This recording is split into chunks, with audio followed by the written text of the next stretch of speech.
I'm calling to order this hearing or roundtable, public roundtable of the Committee of the Whole of the Council of the District of Columbia. I'm Phil Mendelson, Chair of the Council and Chair of the Committee of the Whole.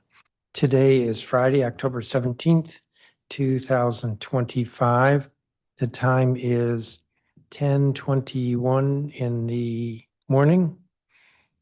I said that with hesitation, but I believe it's morning.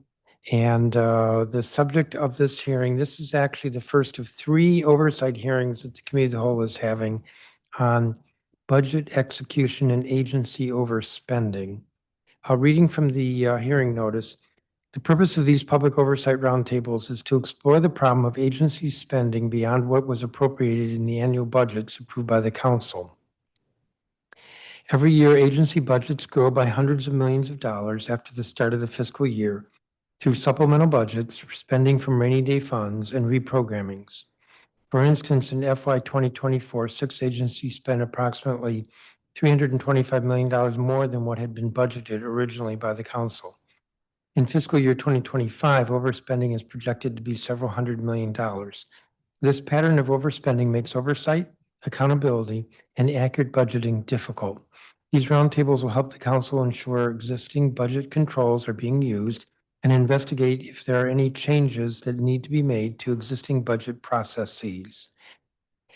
These roundtables are limited to invited witnesses and agency representatives. However, anyone may submit written testimony, and the hearing notice indicates how folks can do that. The record for these hearings will close at 5:30 p.m. on Wednesday, November 12th, 2025. I'm going to say a little bit more. In the council's development of the budget for fiscal year 2026, which we did in June and July of this year, the CFO, during the budget development process by the council, identified an additional $243 million in revenue estimates that he issued on June 30th. When the council tried to spend as part of its appropriation, maybe I should rephrase that, when the council tried to appropriate about $30 million of that $243 million of new additional excess revenues, the chief financial officer informed the council that we could not do that. I'm not sure he had the authority. However, given our limited time and how to challenge him, other than disagreeing with him and making that clear, we had to acquiesce. The argument that the chief financial officer made was that the $243 million was necessary, essential, vital to ensure that the district's budget, overall budget for the fiscal year 2025 would be balanced. Why was that an issue? Since we had adopted a balanced budget, it was an issue because of overspending, which at the time was estimated to be about $180 million above the overspending that was being dealt with in the supplemental budget. The two together, the supplemental budget overspend that addressed overspending and the overspending that remained in June, July was a total of about $310 million in projected overspending. And in addition, there were what the chief financial officer identified as unbudgeted expenditures, which is an interesting concept since we adopt a balanced budget certified when the when the mayor submits the budget to the council, the CFO certifies that that budget is balanced, and yet evidently they're unbudgeted expenditures. And those include such things as bond reserve requirements for the district's borrowing, and apparently also include settlements and judgments, overspending in settlements and judgments. And at the moment, I'm forgetting what other unbudgeted expenditures there are.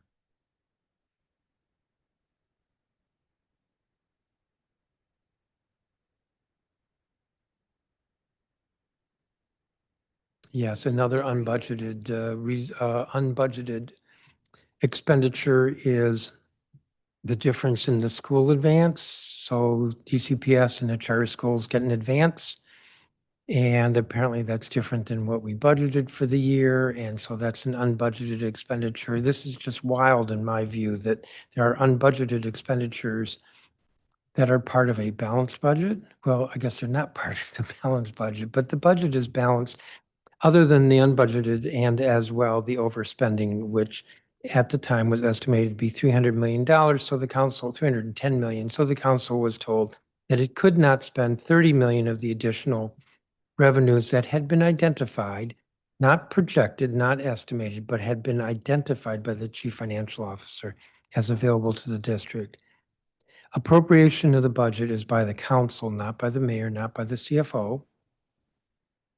Only the council has the authority under the Home Rule Act to decide appropriations, in other words, how money may be spent pursuant to a budget. And yet that doesn't seem to be happening.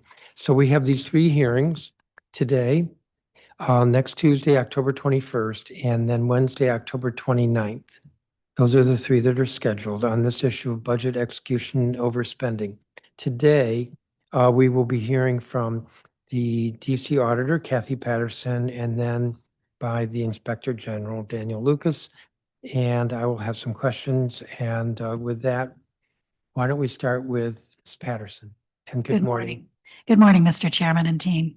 I have a long written statement. I'm going to try to hit the high points of that Okay, but statement. you're not on a clock. Now, if you read all 9 pages, single space, Not single space, no. you might hear some thumps from people falling off their chairs, but you're not time limited here. Okay, thank you. I won't read all 9 pages. 2 years ago, ODCA began reviewing the spending data reported in the Annual Comprehensive Financial Report, the ACFR. We looked at the significant spending growth over the last 10 years. We began reviewing spending by agency compared to the total amount of local funds approved by the council in comparison with actual agency expenditures following the process that the chairman has outlined: reprogrammings, transfers, supplemental budgets. In my budget testimony, my own budget testimony before this committee, I highlighted this issue with 5 executive branch agencies that had overspent by a total of $260 million a year ago. And as you note, the 5 agencies we had mentioned spending more than $325 million in 2024, with the going over approved budgets ranging as high as 87%. And as you note, Mr. Chairman, at the end of the financial closing, which occurs between September 30 and mid-December, the District of Columbia essentially re-engineers agency allocations to produce a balanced budget. This is achieved in part through supplemental budgets, as you note, through additional reprogrammings, but also allocations from the district's reserves. And these allocations truly are borrowings that must be repaid. Revenue surpluses have served as a crucial resource of money to repay the reserves at the end of each fiscal year, but these surpluses have diminished and may soon disappear entirely. Following discussions with you, Mr. Chairman, we began evaluating this overspending reported in the ACFR for the last 20 budget cycles. And by overspending in this context, we mean spending more than the council approved budget. And we'll have a report with these findings in the next couple of weeks. But these findings include, and again, total local fund spending, according to the ACFR, grew from $4.2 billion in FY 2005 to $11.7 billion in FY 24. That is, spending nearly tripled, while the city's population grew just under 24%. Per capita spending grew from something like $7,000 to $16,000 per resident over those 20 years. Across the 20 years, total local fund spending beyond what the council has approved was the highest in the last 2 fiscal years, $303 million in 23 and $396 million in 24. And of the 97 agencies the district government reported in the ACFR, 83 spent more than their council-approved budget in at least one of the 20 years reviewed, 50 overspent in at least 5 of 20 years, and 21 overspent in at least 10 of 20 years. 8 major district agencies, Department of Public Works, DC Public Schools, Fire and Emergency Medical Services, Metropolitan Police Department, Department of General Services, Department of Behavioral Health, Office of the Chief Financial Officer, and Deputy Mayor for Planning and Economic Development, each spent beyond their council-approved budget in at least 13 of the 20 years reviewed. The repayment of loans and interest line, representing debt service, saw spending below the budgeted amount in each of the 20 years. This budget total is set by the Office of the Chief Financial Officers and appears to be, across these 20 years, consistently overestimated, and just as consistently has been used to cover the agency overspending. And our analysis clearly documents that this overspending beyond the council's approved budget is a pattern. Turning to some of the analyses we did, the ACFA for FY23 showed significant staffing growth over the past decade. And from 2014 to 2023, the number of budgeted full-time equivalent positions supported by the general fund grew by approximately 29%. And this did, of course, outpace the city's population growth.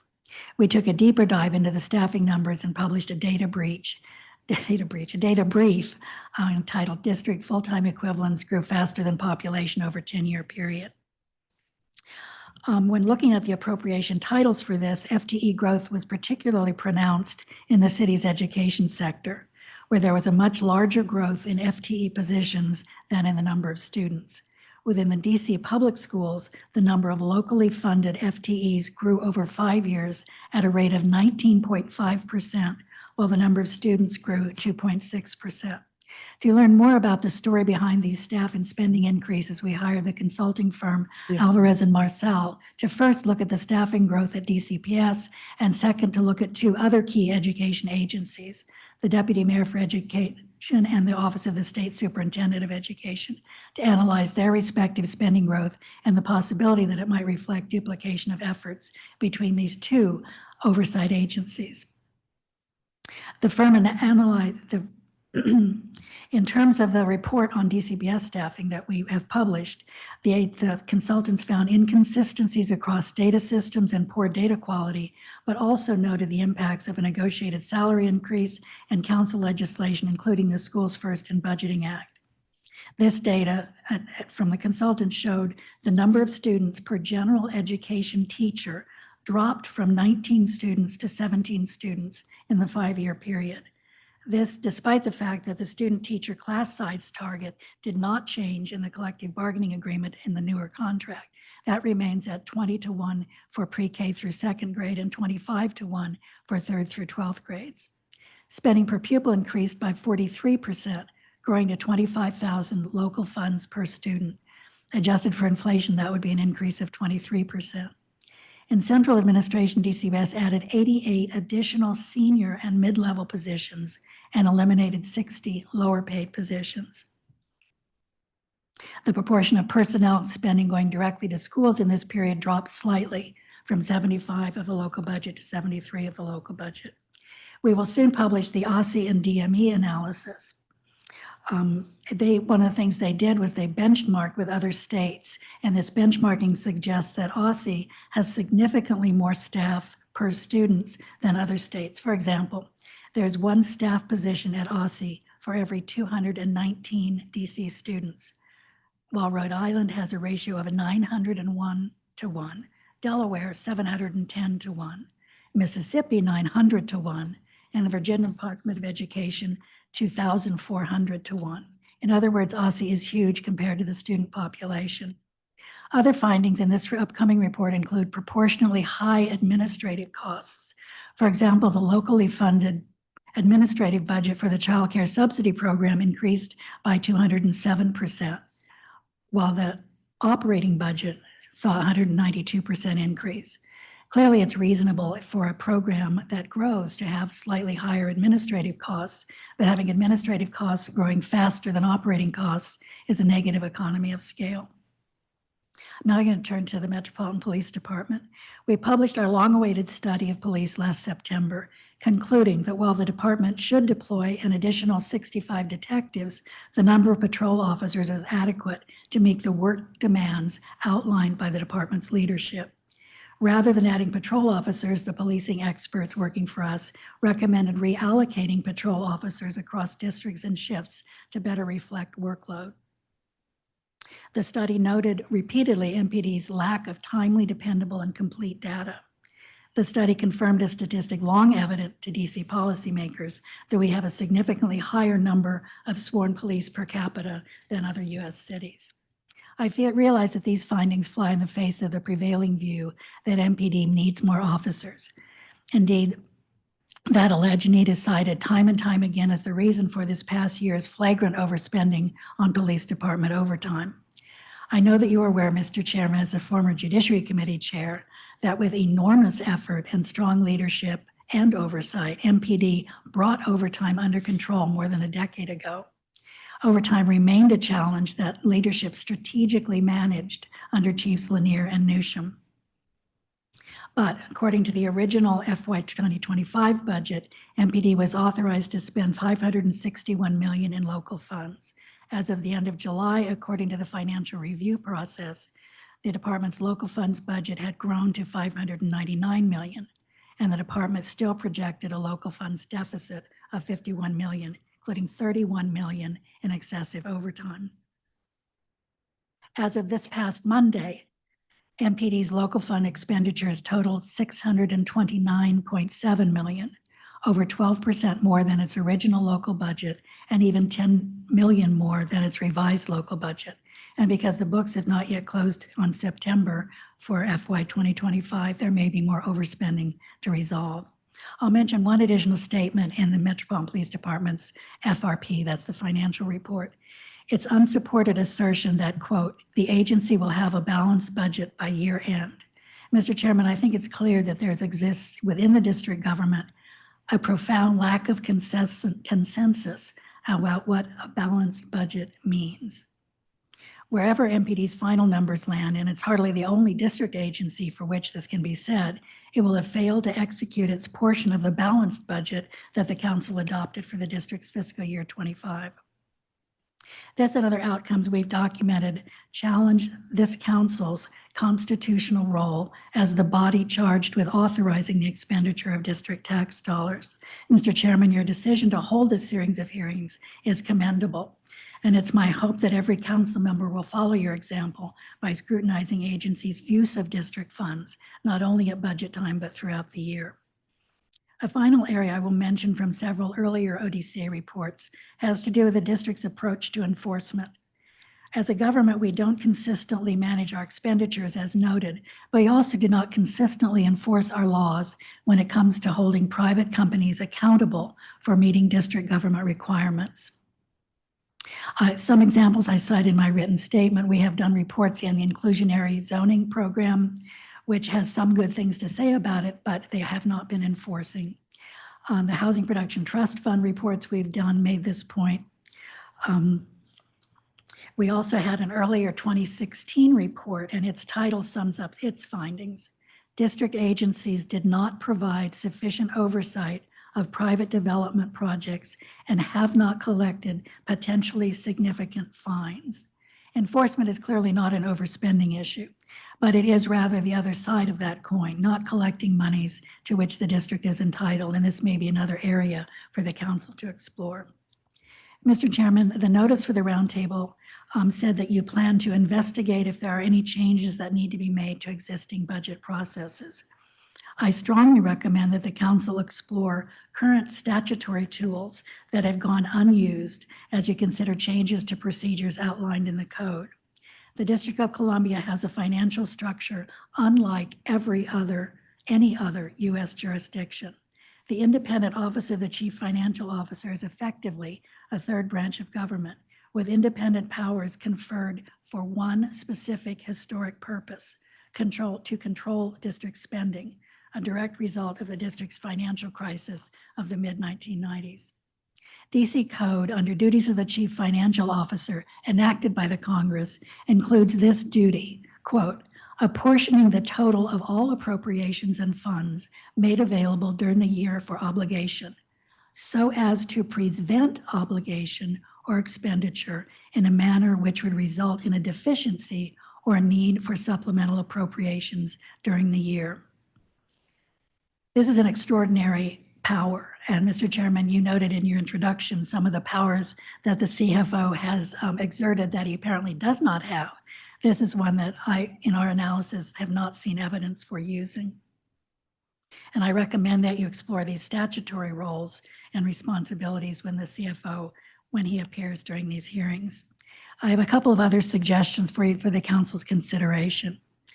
One, require the CFO to meet existing statutory requirements for reporting, per the council according to section 47-355.05. I've attached the language to my testimony, but in short, the code requires the CFO and agency fiscal officers to provide information to this council that they have not been providing, and detailed budget execution information that would be helpful in the council's oversight of spending as the resources become more challenging. There obviously is good and useful data on the CFO's website, but what's required in the code is far more detailed and is required to be essentially handed to the council. Second, consider scheduling monthly or quarterly oversight hearings on the status of budget execution like this hearing.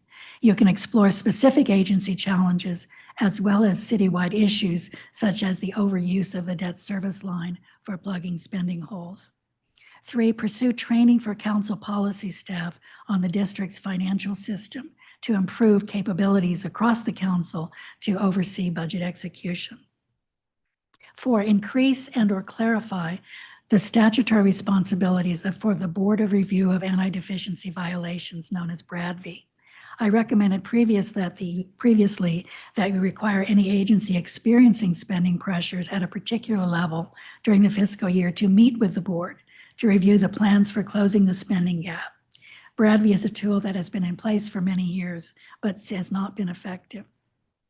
5, further amend the code to expand the membership of BRADV, specifically to include a second representative of the legislative branch, the DC auditor. My colleague here today, the district's inspector general, already serves as a member of the board. 6, finally, consider creating and budgeting for a, quote, pooled contingency fund separate from the district's existing reserves for the purpose of covering a limited amount of agency overspending. And this is a proposal from the Government Finance Officers Association, recognizing that every government, in fact, does run the risk of encountering truly unplanned and unavoidable expenditures that exist in the normal course of business. GFOA has promoted a pooled contingency fund as a tool that can help manage this risk in a way that is cost-effective, especially when accompanied by reductions in the padding that agencies use to manage risks in their own budgets. And over time, and I do say this optimistically, if you ensure that future budgets are based on better assumptions and estimates, the risk of unplanned and unavoidable expenditures should decrease with consistent council oversight. Mr. Chairman, this concludes my prepared testimony, and I'm happy to respond to questions. Thank you.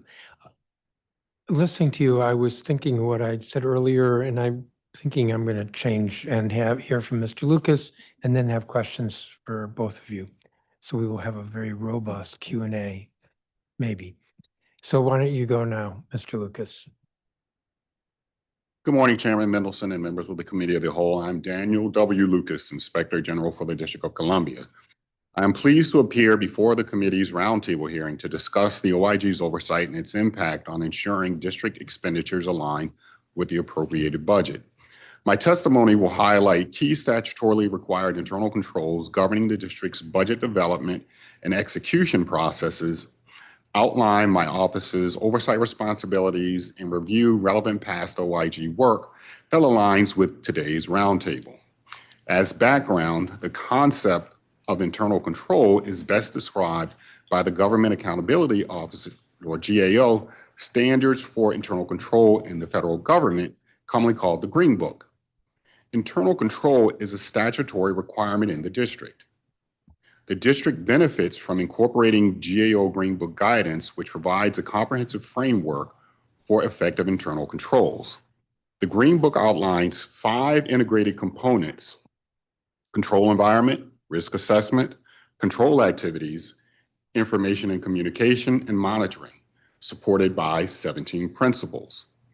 The 5 components of internal control must be effectively designed, implemented, and operated together in an integrated manner for an internal control system to be effective.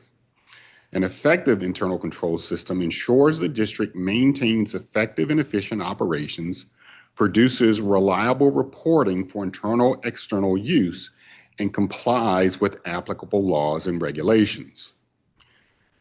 For district budget execution, key internal controls include, in the control environment, establishing integrity, ethical values, and accountability, such as holding agency heads responsible for budget adherence, In risk assessment, you want to identify risk like revenue shortfalls or spending pressures, including fraud potential and defining tolerances.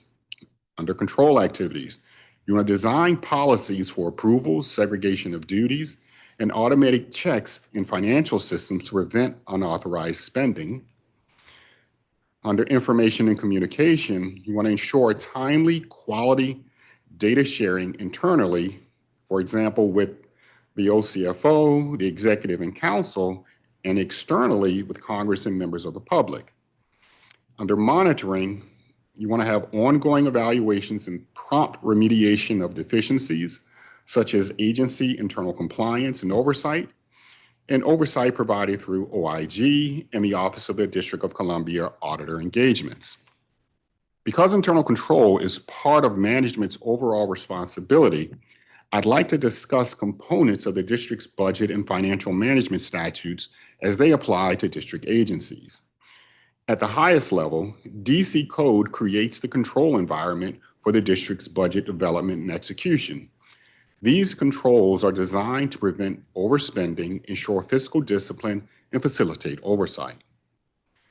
The OCFO is statutorily responsible for overseeing the district's financial management to ensure adequate control over district agencies' revenues and resources during the fiscal year. District agencies receive their spending authority through the appropriation process. Agency budgets are performance-based, comprised of estimated program and activity costs and corresponding expected outputs and results. At the start of the FY, agencies in coordination with their agency fiscal officers submit a monthly spending plan and Schedule A based on their fully enacted budget to the OCFO. Using this plan, the OCFO develops the quarterly apportionment of agencies' funds based on the spending plan. These spending plans are binding unless modified by the OCFO. District managers submit quarterly spending projections during the fiscal year to their agency head and AFO.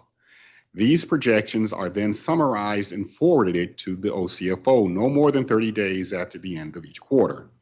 In turn, quarterly financial status reports issued by the OCFO provide valuable insight into each agency's actual operating expenditures, obligations, and commitments. Throughout the FY, circumstances can change and the enacted budget may be revised. Changes can occur through reprogramming, use of reserve funds, or a supplemental or deficiency budget. These changes are integral to ensure agencies do not exceed their appropriated budget. The Federal and District Anti-Deficiency Act, or ADA, prohibit specific actions that could lead to excessive expenditures. To prevent this, the district's ADA prohibits district employees from making or authorizing an expenditure or obligation exceeding an amount available in an appropriation for an agency or fund, allowing an expenditure or obligation to exceed apportioned amounts, deferring recording a transaction incurred in the current fiscal year to a future fiscal year, submitting a required plan or projection in an untimely manner, knowingly reporting incorrectly or spending to date or on projected total annual spending, and failing to adhere to a spending plan through overspending that is greater than 5% of the agency's budget or $1 million. Should there be indicia of a district ADA violation, the Board of Review for Anti-Deficiency, or BRADV, determines culpability and recommends appropriate action. Notwithstanding BRADV's role, I'd like to discuss how the OIG's oversight also plays an integral role in ensuring district expenditures are within budget. The OIG conducts independent audits, inspections, evaluations, and investigations of district programs and operations. These engagements promote economy, efficiency, and effectiveness, as well as detect and prevent corruption, waste, fraud, abuse, and mismanagement. Through our oversight work, we routinely identify weaknesses and make recommendations to improve the design, implementation, and application of controls within the district's internal control system. The OIG's audit of the district's annual comprehensive financial plan, or ACFR, is a critical oversight tool for safeguarding the district's finances. The ACFR audit ensures the accuracy of the district's financials and identifies deficiencies in internal control over financial reporting. The OIG's independent auditors are conducting the FY25 ACFR that will be delivered to the council by the February 1st statutory deadline. Given that we are still months away from the FY25 ACFR audit results, I would like to touch on recent OIG reports relevant to today's hearing. To determine specific OIG reports to highlight, my team analyzed the OCFO's June 2025 Financial Status Report, or FSR. First, we reviewed the FSR and found agencies have incurred overtime expenditures totaling over $196 million in local funds through June 2025. Related, in November of 2023, the OIG issued the audit of the District of Columbia agency's overtime usage. Our report identified that during the audit period, district agencies underestimated their overtime needs, did not adhere to district policies requiring prior authorizations, and did not submit reprogramming requests for additional overtime budget authority. Agencies identified in the June FSR with overtime expenditures may find OIG's report useful for improving overtime management and controlling unnecessary spending. Next, we looked at the local fund available balance across all district agencies with negative available balances. Our analysis found several comptrollers support group of CSG categories with a negative available balance across multiple agencies. As of June 2025, with only 3 months remaining in the FY, a negative available balance indicated a high risk of exceeding apportioned amounts unless corrective actions were implemented. Because these negative balances in the same comptroller source group occurred in multiple agencies, broader systemic issues may be indicated. Understanding our analysis, I will highlight recent OIG coverage related to these particular CSG categories exhibiting negative available balances. Agencies can benefit from the OIG's insights and recommendations even if they were not the subject of a particular engagement. The June FSR reflected multiple agencies with negative available balance in the P-card clearing account. Related, our FY24 Management Recommendations Report issued in conjunction with our ACFR audit found that P-card transactions were not posted to the approved general ledger accounts and not reviewed and approved by the designated approving officials in a timely manner. This occurred because P-card holders did not submit the expense reports and diffs, and the approving officials did not review and approve the P-card transactions in a timely manner. As seen in the June 2025 FSR, failure to submit timely expenditure reports and approve the expense reports may result in understatement of some expenditure accounts and overstatement of the clearing expenditure account in the financial statements. We also found several instances of negative available balances across multiple agencies within the other non-personal service categories, particularly contracts and grants. We have a considerable body of work related to the effectiveness of controls over both contract and grant award administration. Most recently, our agency's contract administration effectiveness audit found instances where invoices were processed for payment without validating receipt and delivery of goods and services. Without effective internal controls over inspection and acceptance, the district risks paying for goods and services that are defective or non-compliant or even fraudulent, leading to excessive expenditures and suboptimal contractor delivery and performance. Regarding district grants, we have continued to see evidence of district funds being dispersed without grant recipients complying with the grant award terms and conditions. To quickly apprise the executive of these heightened risks, we issued a Management Implication Report, or a MIR, on April 11, 2025. This MIR identified control deficiencies in verifying eligibility requirements and monitoring performance milestones.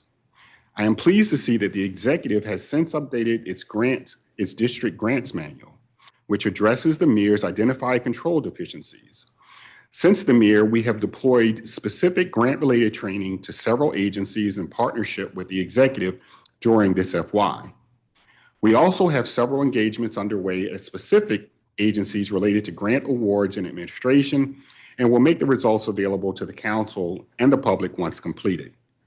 In conclusion, Chairman Mendelson and members of the Committee of the Whole, the OIG plays an integral role in reviewing and recommending improvements related to the district's budget and financial management practices. However, it is important to note that the effectiveness of the internal control system over the district's finances ultimately rests with district management. As I have mentioned in previous testimonies, the OIG offers its Internal Control Assessment Program, or ICAP, to district agencies as a collaborative tool to assist in the design, implementation, and operation of their respective internal control systems. While our capacity is limited, we have and will continue to evaluate the effectiveness of the district's internal control environment to ensure controls are designed, implemented, and operating effectively. This concludes my testimony, and I welcome your questions.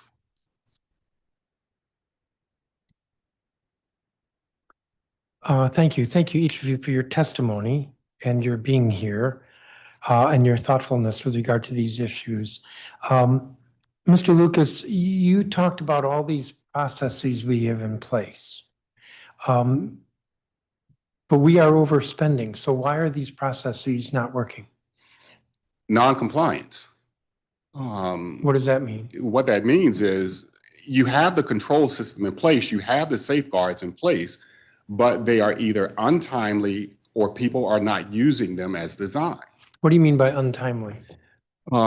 If someone is supposed to submit a report at a particular time for, let's say, you to provide oversight and you're not receiving that report, how are you going to provide oversight? How are you going to monitor the spending if you're not receiving the data that you need to do your analysis? In your testimony, you mentioned, Mr. Lucas, these quarterly financial status reports, are they timely? Are they timely? Yeah. That's a good question. You're supposed to receive them. Well, we don't receive them in secret. So when we get them, you get them.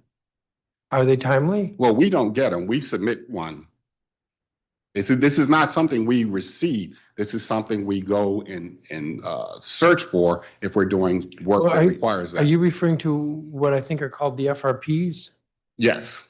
That's what you meant. Okay. So have you looked at those in terms of agencies? Just recently for this particular, this hearing, and in some of our other work, we may have reviewed those documents. And do they strike you as adequate? Obviously not. Say more. Because you're unable to do the oversight work that you need if you don't have this data and the data is complete. Well, I'll bet I get a different answer from Auditor Patterson. I absolutely agree with Mr. Lucas that there is non-compliance. The problem that I have with the FRP reports, one, they're at least 30 days out of date. And when you have a brand new spanking, sparkling financial system, I'm not sure there's any reason for a 30-day delay in reporting. You can go into the financial system and see what the status is today. So point one is the 30 days. But the other is they're supposed to include a gap closing plan. And for those agencies that have spending pressures, that are spending outside their budgets, typically what the gap closing plan will say is we need more money. That's not a gap closing plan. And one of the things that we did was to review some of the FRPs from some years ago, from like 2010, 2011. And at least in that period of time, the ones we looked at, there at least was more information. There was information in writing and what the agency planned to do to bring their spending pressures back into control. That was the one, it was really a short look at like 3 or 4 from one period versus the ones we've looked at for now. It is supposed to be the case that anything that goes over 5%, as Mr. Lucas noticed, anything that goes over 5% should be discussed by Bradvey, and I don't know if that happens. I don't believe it does. The assumption is that we will fix it in month 13 at the end of the fiscal year.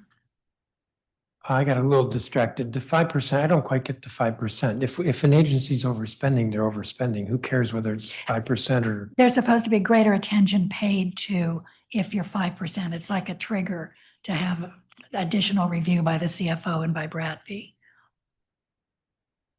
As I understand it, again. Yeah, that's what the law prescribes. That's your trigger. So you may have overspending, but when you hit that 5%, it triggers additional looks by different bodies. Okay, so Mr. Lucas, have you looked at these gap closing measures and do you find them adequate? The ones that we recently reviewed, no, just as the auditor says. The gap closing plan has to articulate what the root cause is for the overspending, and then you're supposed to give a plan on how to mitigate that from happening in the future. So are there agencies that really stick out at the moment? Or let me phrase that differently. Name 2 agencies where the FRPs were particularly concerning, Mr. You Lucas. just covered one. MPD, Yeah. certainly. Yeah, I'm gonna defer to Kathy because she just mentioned one. Yeah, the Metropolitan Police Department FRPs are particularly unenlightening in the sense that they're some of the ones that we've looked at that say, we just will get more money, we'll get more money in the supplemental budget, we'll get more money. How about another agency? I'm trying to think of some of the others we've looked at. We've seen some anomalies in some of the others. I didn't find a lot of language in one of the DHS FRPs in comparison with what I had seen in one like 10 or 12 years ago. There was some information, but it wasn't at the granular level that we found in the earlier FRPs, but I'm not as familiar with that. That was DHS. Yeah. Okay. Mr. Lucas, in your statement, you said the OCFO develops the quarterly apportionment of agencies' funds. Does that actually happen? No, I get my quarterly apportionment. I'm presuming that other agencies. And what does that mean? So you have a budget of, let's say, $1 million. So you get 250,000 each quarter. Right, if that's what the plan is, yes. So the plan may be you actually spend 300 the first quarter and 200 the last quarter. Correct. Okay, and that's actually the money you get. Correct. All right, then how do you get to overspend? And I'm putting it that way not because I'm accusing you, the Inspector General, of overspending, but how do you get to overspend? How do you get to overspend? I believe it's through a combination of things. You have the control system in place. Some things may get underreported, some things may get overreported. And then toward the end of the fiscal year, you find out during that span of time that there is in fact overspending. So what I'm saying is through the quarterly process, if you're receiving accurate data, you can determine if an agency is in fact trending toward overspending. Now, I get that, but I'm thinking like, and I know this isn't exactly the way the government works, but I'll say this anyway. So I have a checking account and I have $1 million annual budget and I have a spending plan and it's 250,000 each quarter. So and you portion, so I get a check from you or from the CFO for $250,000. How do I get to overspend? Didn't I just write a bounced check? Presumably, yes. Well, but And I no, that's the whole- explain why that's not happening. Why, what isn't happening? That we're not overspending? No. How it is that in my example, I have a checking account, I have a spend plan, I get $250,000 each quarter. How do I get to write checks for $300,000? I don't have an answer for you, Chairman. I think the money is not put in your checking account. The money stays in the district's checking account, and those checks just fly out as the agency requests them and the CFO authorizes them. I'm hard pressed to believe there are actual spending plans that anyone keeps track of at the Office of the Chief Financial Officer, or that there is an apportionment. Let me give an example. This fiscal year just ended. and again, I'm sorry to use the MPD as an example, but that's the one I'm the most familiar with. In this fiscal year, MPD had gone through its overtime budget in the first quarter. So if there had been an apportionment by the CFO of 1/4 of the year's money to MPD, the only way they could have continued spending overtime was for the CFO to have waived, per the law, per the code, to have waived that apportionment or to have waived the spending plan that was based on the council-approved budget. I don't believe that process happens in actual fact. That would mean, if it did happen, that would mean that we have financial staff who are blessing this level of overtime ahead of time, and I find that hard to believe. Well, does the CFO have the authority to waive the spend plan after it's? That's what the law says, that you have the apportionment and and your spending is supposed to be according to the apportionment unless the CFO has waived your spending plan or approved a modification or something. So the CFO by law has the authority to give an agency permission to spend outside their council-approved budget within a fiscal year. So you can say, okay, MPD, you can spend all your overtime in Q1, but then you can't spend any more, or we will change the allocations of funding around and you'll have to spend some other pot of So money on you don't overtime. think the CFO is actually waiving? You think it's just? I would be interested to ask that question. Now that we have a little bit more familiarity with some of the specific code provisions in preparation for this hearing, I now have questions about that process. And when I did raise some of the budget rules directly with the CFO a month or so ago, his main point to me, which was accurate, is that the spending has all reproved by the council. Well, we know that's not correct. If Well, it's overspending, because overspending. it isn't approved until later. So when you approve the reprogramming, you're approving that So overspending. when you say the authority that you realized in preparing for this hearing, is that including the code citation in your testimony, Ms. Patterson, that the CFO has the duty of apportioning the total of appropriations and funds made available during the year for obligation so as to prevent obligation or expenditure in a manner which would result in a deficiency or a need for supplemental appropriations? I would like to know what the CFO is doing to ensure that we don't have that overspending. I suspect nothing other than filling the hole after the hole occurs. So I'm running out of time. Not that there won't be another round. Mr. Lucas, in your statement, you talked about overtime. Actually, Ms. Patterson did as well.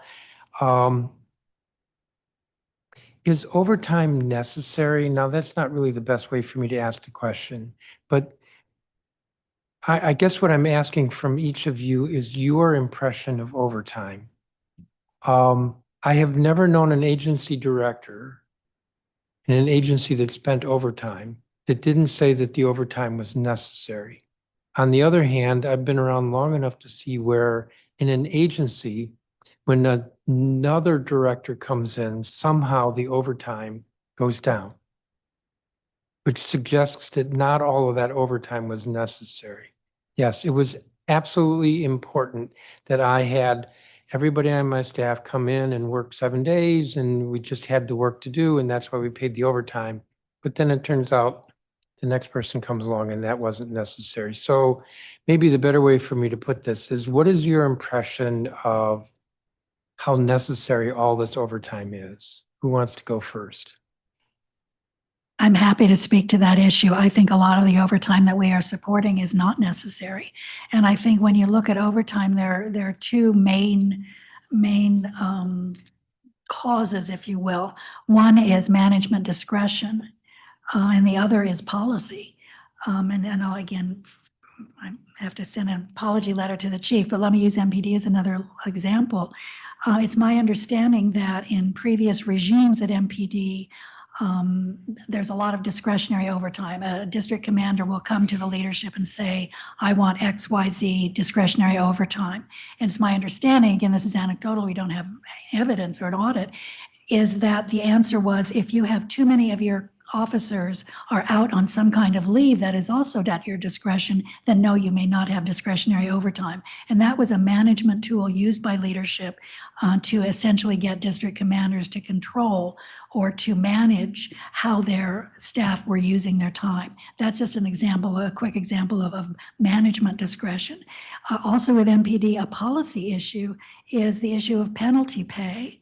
And I have to say, this was news to me. I assume this is something in the collective bargaining agreement. If I am an officer covered by collective bargaining and I am told to change my work schedule in fewer than 14 days notice, whatever work I do is paid overtime. And that's not needed overtime per se. That's discretionary and management ordered overtime by failure to agree to heed the 14-day notice. But it's also something that is policy that has been adopted. I assume in a collective bargaining agreement that policymakers have approved. So you have a policy that this kind of work, no matter what the work is, you get time and a half for. So, I mean, controlling overtime, it has to be gone at in both ways, the discretionary managerial decision-making, but also in terms of policy that helps fuel the overtime. Mr. Lucas, what's your impression? My impression is Microphone. My impression is overtime is necessary, but excessive overtime usually is a result of not analyzing your workforce and what they're doing. When we did our overtime audit, one of the things that we found was lots of overtime being apportioned, but no analysis as to why they're apportioning it, who it's going to, and how often, and what the impacts are for people having this excessive overtime on their ability to effectively do the job. So if agencies are doing that analysis, you could more than likely cut down on the overtime. But because, it's part of some agencies' culture to award the overtime, there is a lack of willingness to do those kinds of analysis. I'm on a clock. Councilmember Felder? Good morning, everyone. I will be very brief in my remarks. Thank you, Mr. Chairman, for convening today's oversight roundtable discussion on budget execution and agency overspending. I want to thank our government witnesses from the DC Auditor and the Office of the Inspector General for being here today as well. There's a strong correlation between fiscal responsibility and government efficiency. We know that smart spending decisions lead to a effective and efficient government. If we do not develop better safeguards to prevent agency overspending, we will continue to find ourselves in a situation where we are both over budget and under delivering. Both the executive and the council have a responsibility to know how and why funding is being allocated. Sadly, due to the current patterns of overspending, it makes it difficult for greater accountability and accurate budgeting difficult. So I'm glad to have you both here today, and I look forward to today's discussion and coming up with solutions to strengthen our fiscal responsibility. And with that, Ms. Patterson, you can kick us off. Questions. So, Ms. Patterson, I noticed that throughout the years, your office has produced a number of reports in the areas of spending and budget. And based on your findings, you made a number of recommendations to agencies. Could you speak to why you think some agencies have not implemented your recommendations? How much time do I have? Take as much time as you need. We do an annual recommendation compliance report where we report on agencies adopting our recommendations, and it's usually well over half. But there are some reasons that they don't adopt recommendations. One, they simply disagree. They disagree with what we are recommending. Some of them are financial related, some are not.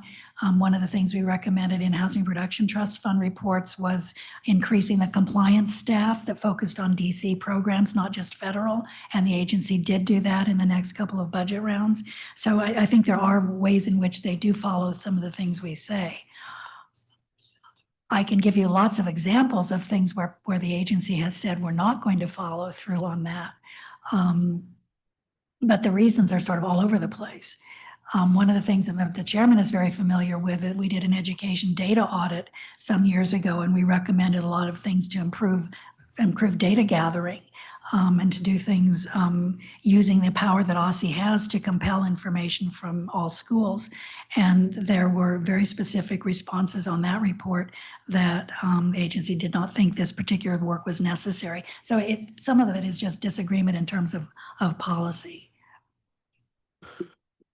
And when those disagreements happen, do they counter respond and say, hey, we're not implementing this because of X, Y, and Z, or is it just a flat out, I disagree, and that's it? We usually say to an agency, if you disagree with our recommendation, please say how you will otherwise address our finding. And sometimes they do that. They say, well, we've already fixed this. I mean, when one of the reports we did on the NEAR Act, the Neighborhood Engagement Achieves Results Act, was for the police department to work more closely with behavioral health. And we had a particular part of that law that we were asking about. And their answer from both agencies was, well, we're not doing specifically what the law says. We're achieving the same result this other way. So sometimes an agency will come back with that kind of an answer. Copy. Okay. My next question, you recommended that the council and the CFO adhere to existing reporting requirements under DC Code 47-355-.05. What additional data transparency or quarterly reporting reforms would allow the council to identify overspending in real time before reserves or reprogramming are needed, from your perspective? I would go directly to the law itself. It says that the CFO is to give the council a report with the CFO's observations regarding spending patterns and identify steps being taken to assure spending remains within the approved budget. When you look at the FRP quarterly reports, the only author there is the agency saying we need more money in the supplemental budget. There's not an OCFO, there's not the CFO weighing in. So if any time an agency was doing significant overspending, the law requires the CFO to tell you what is being done to bring that spending into line. That's the reason we have an independent CFO. I don't see that happening. You took the question right out of my mouth. Thank you. And Ms. Patterson, you're in a unique position because you were once a council member, now an auditor. Could you speak from your perspective if you see any political, administrative, or statutory limitations that prevent your office from being able to hold agencies accountable after you identify issues? We have no enforcement authority. Okay. I'm not asking for it. That's not our role. The way we look to see whether our recommendations are followed is simply by following up, and we do a 3-year cycle. So we follow recommendations for 3 years, but we're not an enforcement entity. Do you think you have more power to enforce through your appropriation process? Do you think enforcement is needed from your agency? My office, no, that's not Okay. that's not what we do. Okay. Can you speak to any trends or specific practices that lead to financial overruns or poor fiscal responsibilities, especially given your time in DC government? I think one of the issues that this committee is seeking to address here today, and this council can address, is bringing more daylight, bringing more sunlight to these issues. Sometimes what gets focused on gets done. If agency directors were in front of this council on a more routine basis to say why we're spending 5% over our approved budget, I think that could make a difference. And when an agency overspends this appropriation, how does your office track whether those overages were preventative, structural, or tied into policy decisions made by the leadership? We don't really do that on a regular basis. unless unless there's an audit that we're doing that has a financial side to it. We don't do ongoing budget analysis. We've done the work that I'm presenting here today in part because of this committee's interest in these issues. Throughout your audits, you have identified areas where multiple agencies are performing overlapping or duplicative functions that could be streamlined for efficiency. We are going to issue our first report using the Government Accountability Office's template on duplication and fragmentation. And that report looks at the District of Columbia's human resources operations, what DCHR does, what independent agencies do. And so it's on the one hand, it's a HR audit, but it's also a model for us of something we might do subsequently on different agencies and different topics, looking specifically at that issue of duplication. Okay, I'm gonna go a little deeper. How can your office help the council pinpoint and/or eliminate waste from duplicative programs without undermining service delivery? I think pointing out duplication has its own value. Why? I think it's sort of a downstream issue for an oversight committee to weigh whether reducing that duplication would have, what kind of impact it would have. And I should say, when I mentioned in my testimony, an upcoming report is looking at the Office of the Office of the State Superintendent of Education and the Deputy Mayor for Education, looking for duplication there. Took the question right off the page. What specific legislation or budgetary reforms could reduce these redundancies while maintaining oversight quality and student outcomes? Specifically, since you mentioned OSSI and the Deputy Mayor for Planning and Economic Development. I'm not sure what your question is. So you cited duplications and inefficiencies between OSSI and the Deputy Mayor's Office for Education, noting that OSSI has significantly higher staffing levels than comparative states. My question is, what specific legislation or budgetary reforms could reduce these redundancies while maintaining oversight quality and student outcomes? I'm waiting for that report. I don't have it yet. I'm happy to share it as soon as we're ready to publish it. But the results of that analysis, we just don't have yet. And my final question, because of the interest of time, from your perspective, in addition to the council oversight process, do you think the district needs to implement an additional mechanism to review agency programs across clusters for redundancy and duplication? I don't think we need any additional government structures. Okay. I think we have plenty of government structures. We have 2 accountability offices represented here today. We have our major agencies have their own accountability compliance structures within the agency. So we have a lot of people who should be doing that kind of work. And as a resident, I look to this body, to the council, to be asking the questions to make sure that those who are charged with doing the work are doing the work. Thank you very much, Thank Mr. you. Chairman. Thank you, Councilmember Furman. Thank you very much, Mr. Chairman. Thank you to both of you for your testimony and the important work that you do. Pick up on a theme that I think Chairman Mendelson was getting at and Councilmember Felder. There's a lot of reports in the law, and yet something is happening between the cup and the lip. We're losing something here. And I'd like to, as a practical matter, try to understand where it's happening and why it might be happening. So the Brad V, there's this tolerance of 5%. But what is that 5% of? Is that 5% of the quarterly apportioned budget? Is that 5% of the total budget? When folks come before the Brad V, how often do agencies come before the Brad V, and what is the variance that justified bringing them before the Brad V? That's good. That's a great question, Councilmember Freeman. To my knowledge, I don't know that Brad V has actually, in my tenure here, looked at exceeding that 5% or $1 million limit.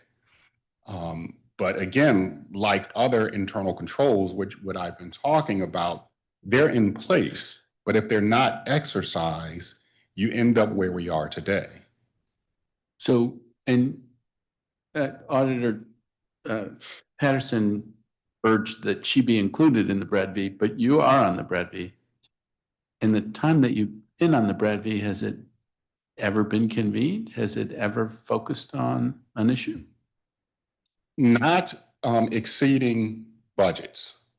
They have looked at individual cases of potential anti-deficiency violations, but not necessarily one triggered by the 5% or $1 million. And if I can just share something, one of the quarterly reports that OCFO puts on their website looks at agency spending year to date. And the one that was published on June 4th, covering the second quarter, found, quote, there were 6 agencies with expenditures, obligations, and commitments that exceeded their spending plan by more than the threshold of 5%. The OCFO has reviewed corrective actions and confirmed that the actions were completed and are in the process of being completed. All agencies expect their spending to remain within the approved budget by year end. OCFO notified the Bradley of these findings and the corrective actions taken by the agencies. I'd be curious to know if the 2 Bradley members in the room received that. And I would note, the 6 agencies cited for overspending did not include MPD. MPD's own FRP for that quarter showed their overspending. So why the CFO looked at 6 agencies and didn't include the one with the most flagrant overspending, it's hard to trust that information. That's what I'm trying to understand. And I don't know whether in that indication, so that is a posted public document? I believe that's the same quarterly list of status of spending that you can find on the OCFO website. But given this example, I'm not sure how useful it is. Well, it's not involving the Brad V reviewing it. As I'm understanding it, the Right. Brad V should itself be looking at whether or not there is a need for action. Sounds like that is preempted by the CFO saying, we've looked at this, come up with corrective action, and so it's not necessary for the Brad V to But I do don't that. believe the CFO authored corrective action is available anywhere. That was the point that I was making about the FRP reports and what the CFO is required to provide to the council, and that I read into the record a few minutes ago. The CFO is required to provide his view on whether the gap closing plans are legit. No, I hear you on that, and I'm trying to figure out what it is I need to be asking the CFO about, and that what he's doing in that context is one thing to ask about. Another thing is what's happening with the quarterly report that you reference in the statute in Section A.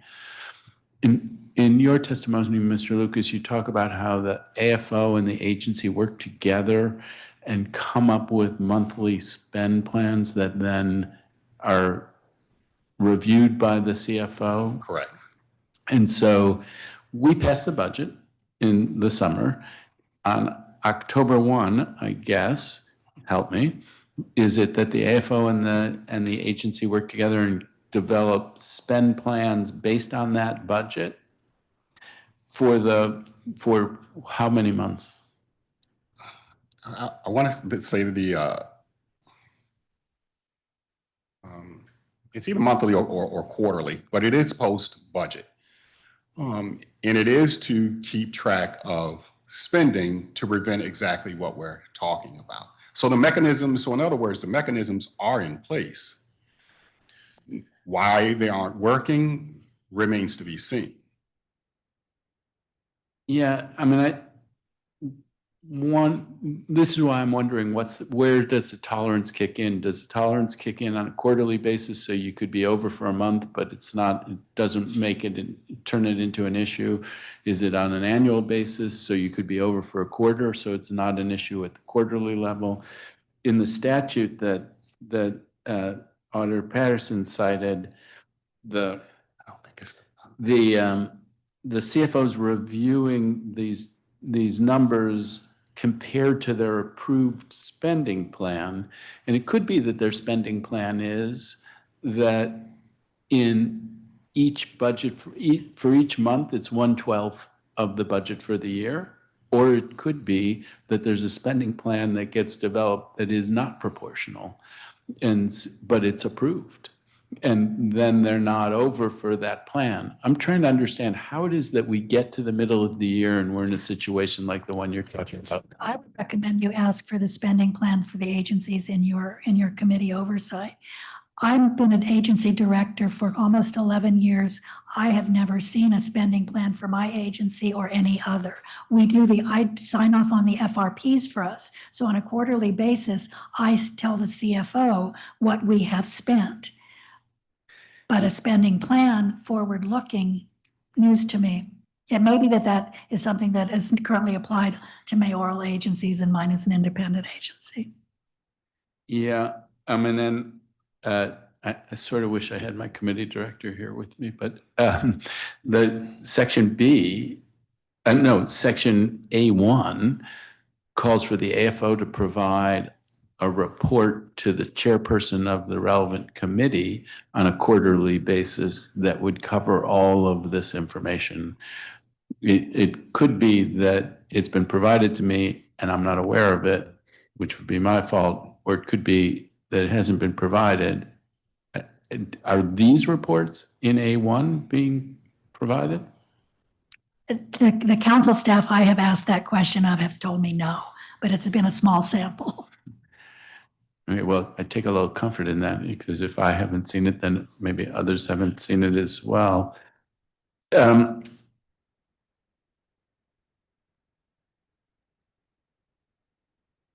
mean, one of the things, so the CFO, when you talk with the CFO, he says all of it's been approved.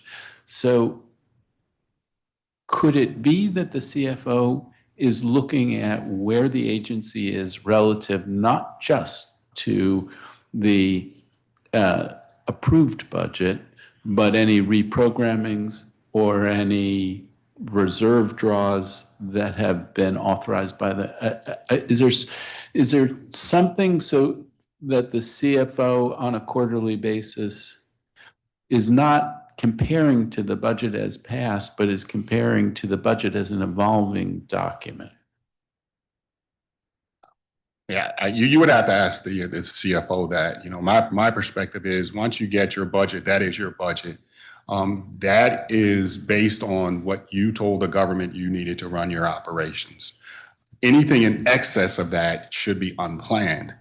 So you shouldn't be planning to get more money through reserves or anything else. Well, it's not so much that you're planning to get more money, but with the reprogramming, you got more money.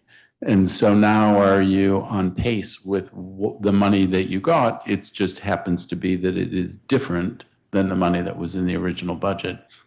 I guess I'm going to do another round, but I'll end because one of the things that you talked about, Auditor Patterson, is I think what turns out to be something of a slush fund, which is the debt interest. And is there an explanation for why systematically debt service would be overestimated? Is there something that's necessary from to be fiscally conservative that you would do that? Or what's your explanation for why that pot of money turns out every year to be overestimated? Debt service is probably one of the lines in our budget that we know the exact number most closely, because you know what your mortgage payment is. I know what my mortgage payment is. It's not gonna, so that line should be accurate. So I can only surmise why it's always over. I assume it's to have a slush fund. I believe the chairman asked a question about this yesterday of the representative from the OCFO, and he gave an answer related to, I think, just FY 2025 and FY 26 and the timing of bonds, which did not at all answer the question of how is this a pattern for 20 years. So I think it's still a good question, and I don't know the answer. I mean, could it be, yesterday we had testimony from the budget director about vouchers where they're budgeted for the full year, but they don't all get drawn down for the full year. It may be that in the first year, on average, they are issued or their payments begin on them at the 6-month mark on average. Could it be an element of that they have to build in debt service for projects in the pipeline? And if those projects are delayed, they don't begin drawing the money and accruing interest until later than they had anticipated? I'm not sure I see the connection between vouchers and our loans and interest.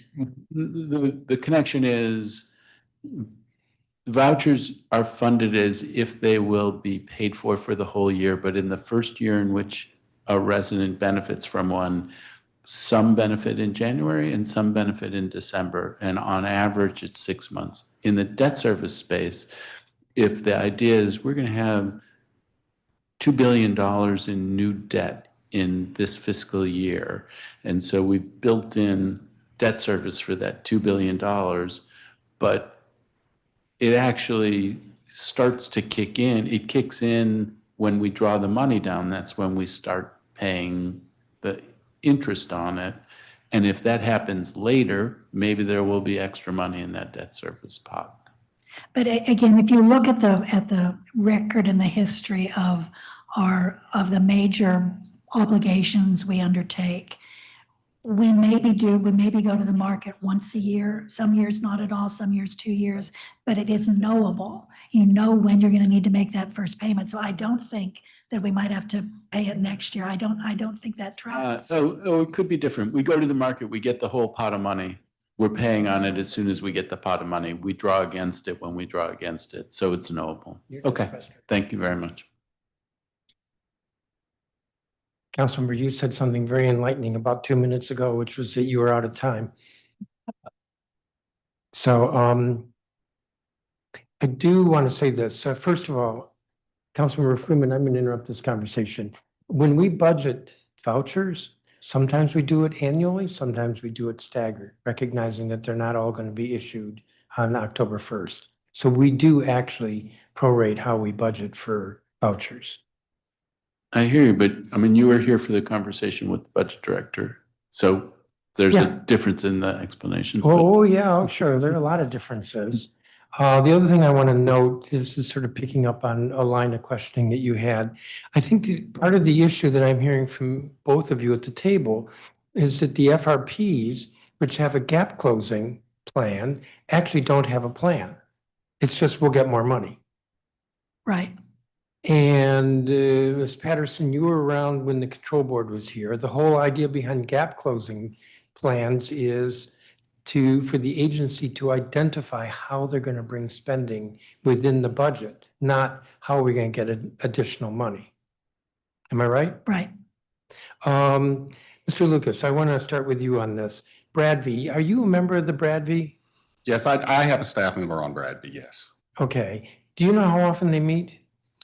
They meet when there's a matter to address. Well, aren't there a lot of matters? Do they meet as often as the number of matters where there's overspending? You're free to criticize them or to say not nice things. Like I explained to Councilmember Fruman, I don't believe they have examined overspending that's triggered by the 5% or $1 million. Are they limited to that? No, not at all. So they could examine any overspending. Correct. So Bradby could meet right now if it wanted to discuss police overtime, since that seems to be one of the more expensive fiscal issues we have right now. It's as long as it is within their anti-deficiency lane. For example, the 5% or 1 million suggests that we are leaning toward anti-deficiency, which is what triggers them to review the matter so we don't end up there. Well, if the council disapproves every reprogramming that comes to us in month 13, wouldn't all these agencies be deficient? Yes. Okay, so then aren't every one of these agencies ripe for Bradby consideration? Yeah, based on that, yes, Is absolutely. there an assumption on the part of Brad V? And I don't mean to be insinuating that you're part of this, but is there an assumption that, well, this will all get fixed and so therefore we don't need to meet? Um, I I can't speak for the chair. All I can tell you is, the reports I get back from my member. Yes, was there more to that sentence? You can't speak for the chair, only for the reports you get back and, And they do not include what you're discussing. so how often do they meet? They meet when there's a matter to be discussed. When's the For last time? example, the experience has been that when there is a complaint that suggests there's an allegation of an anti-deficiency violation, that's what they meet to review.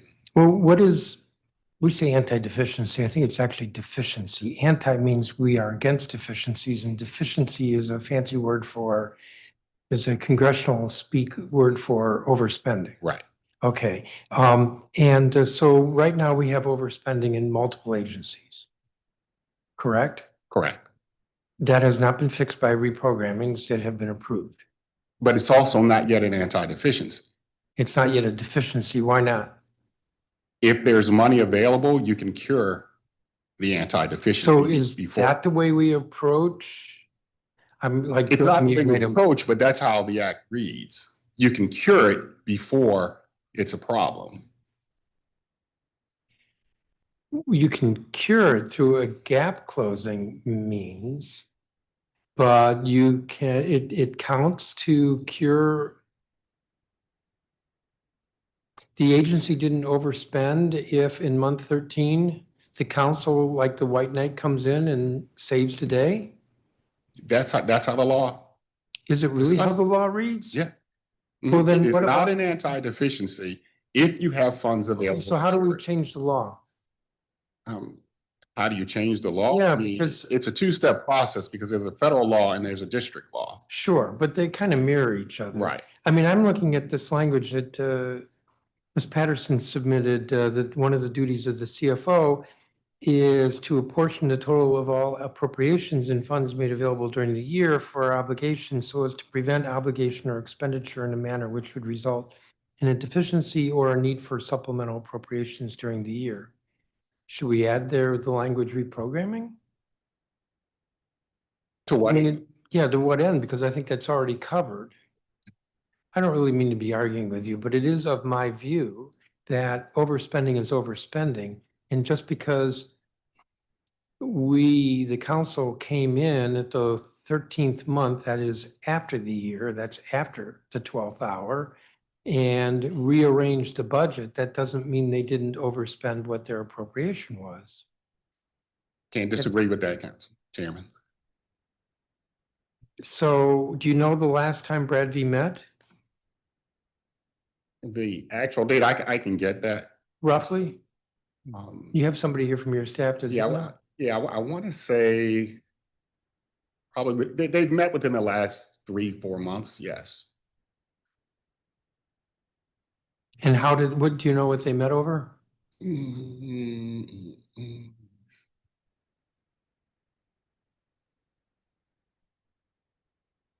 Yeah, it was expending district resources for things that are not approved. Meaning we had an agency expend resources on food and entertainment, which is not allowable. So that was spending outside of appropriation authority, but not overspending. Correct.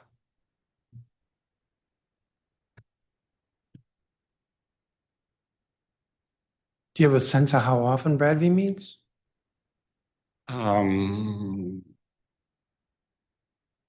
Maybe 2 or 3 times a year. I can get you the exact And number. do they ever meet to discuss overtime way off the chart? Not to my knowledge, no.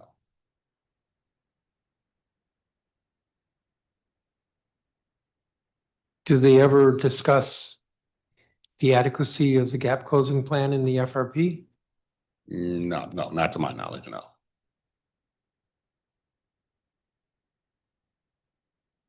Do they ever discuss what the CFO can do?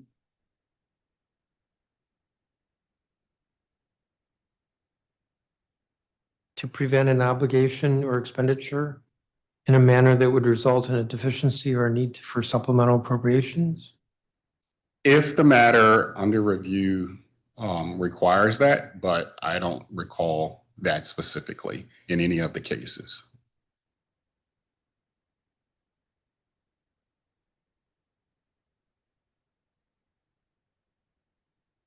I'm reading something.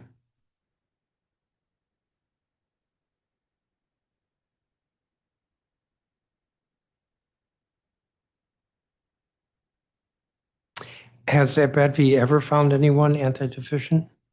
I think the actually correct way of saying that, has Brad V ever found anyone deficient? Not in my tenure.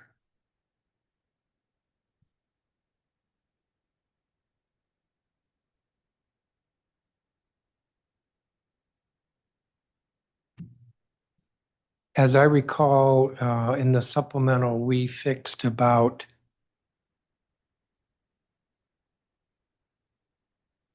oh gosh, the math that keeps going through my head. 310.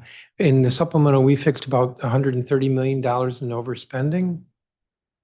Was any of that addressed by the Brad V before the supplemental came to us? No. There was in June an estimate from the OCFO that overspending post supplemental was another 180 million. I think they've gotten it down to more like 110. Has that been discussed by the Brad V? No. Is there anything about the law setting up the Brad V that we should change? And if I ask Ms. Patterson, she'll say that we need to change the membership, but I'm not asking her. Is there anything about the law regarding Brad V that we ought to change?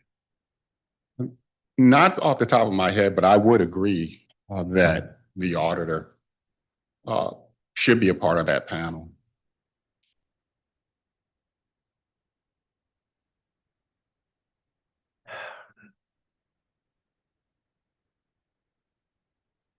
I've managed to use up my entire time. And I'm trying to be disciplined here. There'll be more around. So Councilor from, Okay, well, I will just go a bit, but this is one of the great things about this is it's precipitated a conversation that I'm now having with our budget director. And so a lot of learning happening here today. I guess one question as I hear about the Brad V and what's happened with the Brad V, Auditor Patterson, why do you want to be on the Brad V? Because I assume that myself and the other two members in the room could perhaps make Brad V a little bit more effective. The other thing that I have proposed in changing the legislation, in addition to adding the DC auditor, would be to require Brad V to meet when an agency goes over that 5% or whatever number the council felt was the right number, to essentially require the conversation as one more step. So, and part of what we've all been talking about is this ecosystem of different reports that are supposed to happen at different times. And it may even be that they're happening. You know, looking at the report at 47-35505A1, where this is the agency fiscal officer submit a quarterly report to the chairperson of the council committee that has purview over the AFO's agency. And it would include the agency's actual expenditures, obligations, commitments, organized by source of funds, and compared to their approved spending plan. That might not be a ton of information. That could be one line for the agency. And so it may be that that is part of something that gets circulated, but it doesn't really give me the ability to look into, to track what's happening in terms of overspending or underspending in different categories. Have you given thought to what sort of a report you think would make sense for the agencies to be providing to the council that would give us the warning, the kind of warning signal that I think we want to be having? I would direct you to the next line in that. The AFO's analysis of spending patterns and the steps taken to ensure that the spending remains within the approved budget. So that would be a part of it. But the other thing that I can tell you is that the FRPs that were done 10 years ago, 15 years ago, included what the spending plan, what the gap closing plan would be. And it also was such that that would not be published unless the CFO reviewed and agreed that it was feasible. That doesn't happen today. Or if it happens, it's behind the closed doors in the CFO's office per this other erroneous report that says that CFO has reviewed corrective actions and confirmed them. So And that's in relation to the Brad V. So that's what preempts the engagement with the Brad V because the CFO. right. Yeah. And it's that information that would have been in the FRP that in the past may have been in the FRP is not in the FRP now. And you spoke about the FRPs at a breakfast. We have dug into them and now we will push to try to make sure that they're as complete as possible. Super helpful. But is that the tool that you think is the most promising for us to be doing our oversight? If it were back to what it was. If it were good information and useful information, and it may be that one of the things you can do is have a fairly direct conversation with the OCFO and his team on whether the report language that's in the code is something different, should be something different, has been something different. Maybe it's just sharing with the council, the OCFO is reviewing the corrective actions and confirmed. Maybe it's that, I don't know. I'm not like trying to say you need lots more reports. You need the information and it needs to be accessible. And whatever agreement you can come to with the OCFO, maybe it means changing the language in the code, but ensuring that you actually get the information that you need. And that's what I'm asking you. I don't want to create a whole bunch of different reports. Maybe we have reports that are not as useful as they could be, but I'm looking for guidance. And I'm not totally deferring to you, but you're looking at this. What is it that would be the most useful tool? And part of what I'm hearing is the FRP has the most promise as a vehicle to be tracking this. Absolutely. And it's also a vehicle that you can use for regular meetings, you, your committee staff, DHS, their AFO, whoever in the Office of Budget and Planning is tracks at DHS, that kind of a conversation on a quarterly basis to sort of go over the gap closing plans yourself. Those kinds of conversations can be useful with the FRP as a starting point. And I think one of the things that I've heard you say is the CFO should withhold apportionment in certain circumstances if the agency is off track in complying with their budget. How would that work? I honestly am not sure I can answer that question. I think it's important for you, for the CFO, to know that that is the law, and that is, as Mr. Lucas said, that is the process and the rubric that was set up coming out of the district's financial crisis, that this is a way we will ensure that we get from our independent CFO everything we need to control spending. I have not looked recently at whether or how the federal government does apportionment. I don't know what the spending plans are. I would need to really know what is being done today, if there really are spending plans. As I say, I've never seen one, to know how useful that might be. Okay, I mean, I think it is part of your testimony, and it is a thing that would make me nervous, turning over too much control over to the CFO, but there is in the law the authority for the CFO to say you can spend this but no more. Right, and again, so should the CFO have the same, I mean, the CFO says that to you as a council member with some frequency. The chairman discussed that earlier in this hearing. And yet talking about powers that the CFO actually doesn't really have. I think it is a good conversation to talk with him about the powers that the office does have.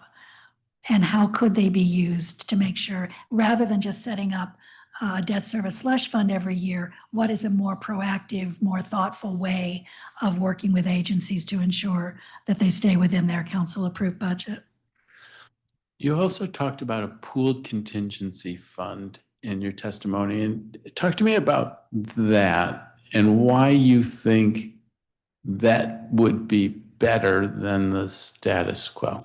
Was a little nervous including that in my testimony. We don't necessarily need one more pot of money.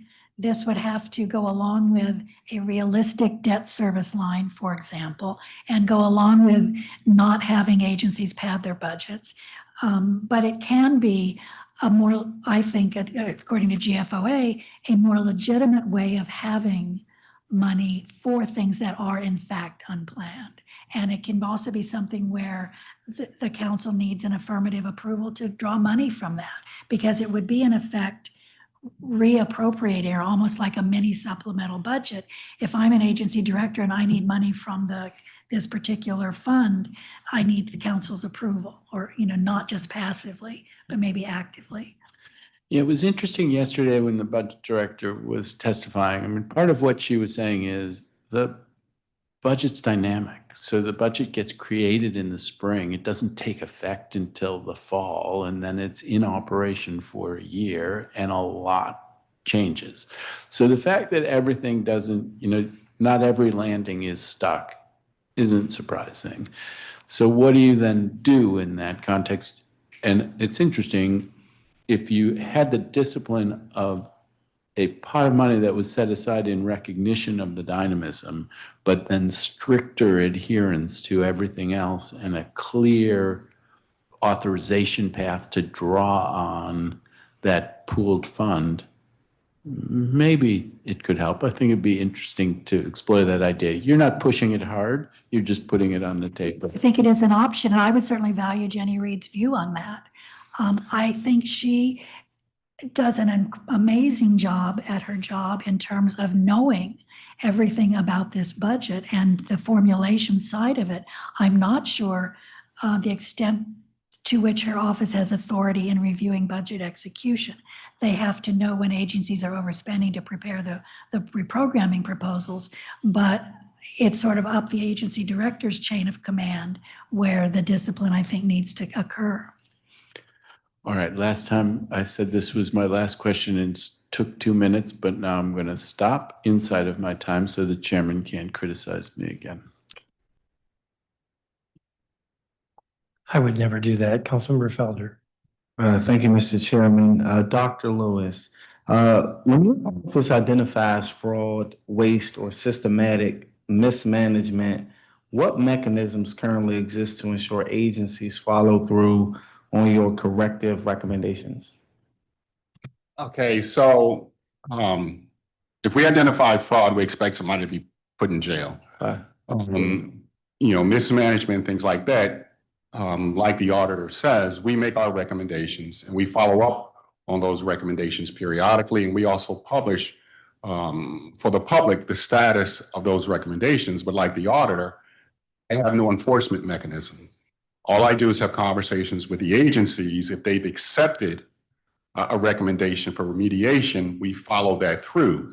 But just like the auditor, sometimes we get to a place where remediation isn't moving fast enough, or an agency decides that they're not going to implement a recommendation. The policy that I've adopted is when we find ourselves in that position, I stop tracking it and I tell the agency that they are now accepting the risk for whatever outcome occurs because of that lack of acceptance of those recommendations. On the management side is where you really need to focus on implementing those recommendations, because we do the work. We highlight the risks and the gaps. Where the council, where EOM, their role is to find out why aren't you implementing these recommendations? Is it a money problem? Do you not know how to implement the recommendations, or you just don't want to? So we have no enforcement, but we do track and we report. So from an enforcement standpoint, would it be helpful if in the event you find an agency that is not either, say there's a number of waste issues. Would it be helpful if there was a mechanism in place that you could quickly notify the council who has oversight over that committee and or reach out to the executive office, the mayor's office, to say, hey, your agency is doing X, Y, and Z. There needs to be something in place to ensure that they don't go off the rails, whether it's spending, whether it's a program that's not working. If a tool was of that nature was implemented, would that be helpful from your perspective? I'm not sure what that tool would actually look like. Okay. Our mechanism is our reporting and follow-up. That information goes to council, it goes to the executive, it goes to the public. And I also have conversations with the executive when I find a recommendation that I believe will be problematic for them, and I have a visit with the CA and we talk it through. But you mentioned the only mechanism you have in place is reporting. Do you think there needs to be something in place, whether it's law, to ensure that the recommendations found in that report is enforceable? I mean, that's your prerogative, but I don't know of any best practices in the oversight community where that's a directive by law. Why? Just trying to identify the disconnect. In councilman, let me say this. In oversight and internal controls, it is a group effort to make sure things stay on track. Absolutely. The OIG has a role, auditor has a role, council has a role, the executive has a role, agency heads, have a role. And when all of those things are working in sync, we don't find ourselves in places where recommendations are not implemented. Because our recommendations are directed squarely at the risks that we find. And when they're not implemented, the risk continues. So, from an oversight standpoint, I've never in all my years of doing this work known of a law that requires an entity to implement something. Thank you. Director Lewis, you referenced the district's Anti-Deficiency Act and the Board of Review for Anti-Deficiency Violations. Given recurring overspendings, do you believe BREVI has sufficient independence and authority to enforce accountability, or should the council consider statutory amendments to strengthen its reach? Okay, it's Lucas, not Lewis. Sorry, Lucas.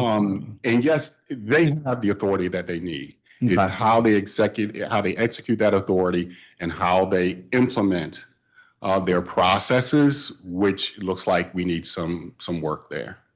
Thank you. And Mr. Lucas, how can the council strengthen this partnership with your office to ensure oversight findings translate into tangible changes when necessary in agencies? Probably the best approach is through regular meetings. Okay. Typically, what we do now is when we publish a report, we make sure the relevant committees get that report. But if it's something that I believe requires your attention, I'll reach out and set up a meeting to have those discussions. But regular and recurring meetings is the best tool.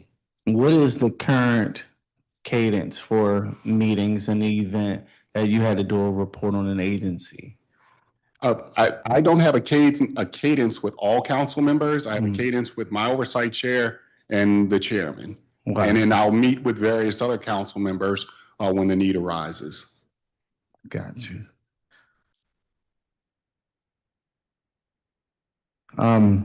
Could you speak to what lessons from recent investigations can inform how the district prevents overspending or misallocation of funds across the fiscal year from your perspective? Yeah, it's probably a tale old as time. Mm-hmm. In that the controls are in place. It's not following them is where a lot of our work finds us. Once we compare behaviors to laws, rules, and regulations, what we typically find is people just simply are not following those rules for various reasons. Some can be that they're overstretched. Some can be that they don't know the rule exists. Some can be, trying to be expedient in getting their work done. But at the end of the day, the law, rule, regulation, or policy is in place as a control mechanism to keep us from where we are today. Like the auditor was having a conversation with Council Member Friedman and whether or not we need to put new things in place, more layers of bureaucracy. I would guard against that if you don't know that the current processes in place are not working. That's what you need to examine first. Okay, we've been talking about the FRPs and the quality of that information.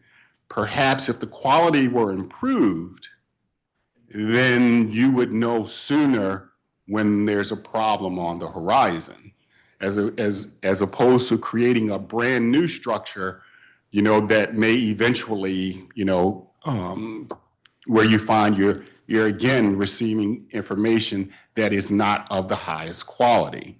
The whole point is that if you have a mechanism and the mechanism is working, then you should be getting what you need.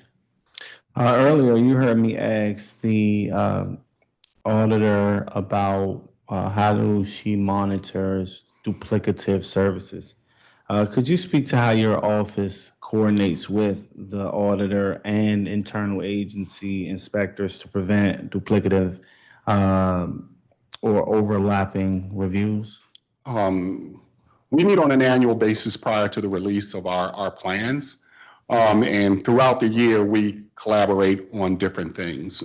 We keep each other's work in mind so that we aren't duplicating effort. But as far as duplication of effort across the district, that's something that's going to require a concerted effort to find those issues. They definitely exist, particularly when you compare against other entities and you start to ask questions, why are we so bloated in a particular area when this particular jurisdiction is doing just fine with a lot less? So if you're really interested in, trying to determine how much duplication is out there, that would take some resources to put toward that.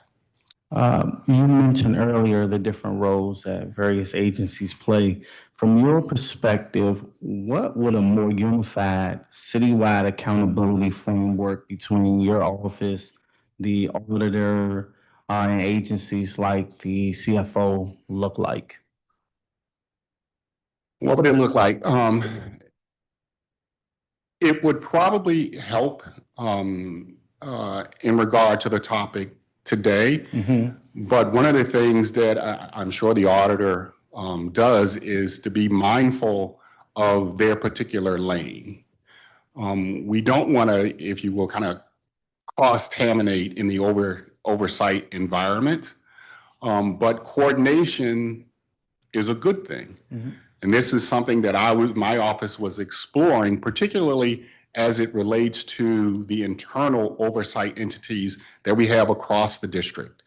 Lots of oversight entities, and many, particularly the larger agencies, who are overseeing their agencies to make sure, they can complete their particular missions. And what we were exploring is putting together what we were calling a community of practice. Which is where we bring folks in, make sure they were trained up, make sure we understood what's happening in the district, so we as a collective body, we could provide more oversight. But we had to shelve that plan because of resource constraints. Thank you, Dr. Lucas. Mr. Chairman? Thank you, Councilmember.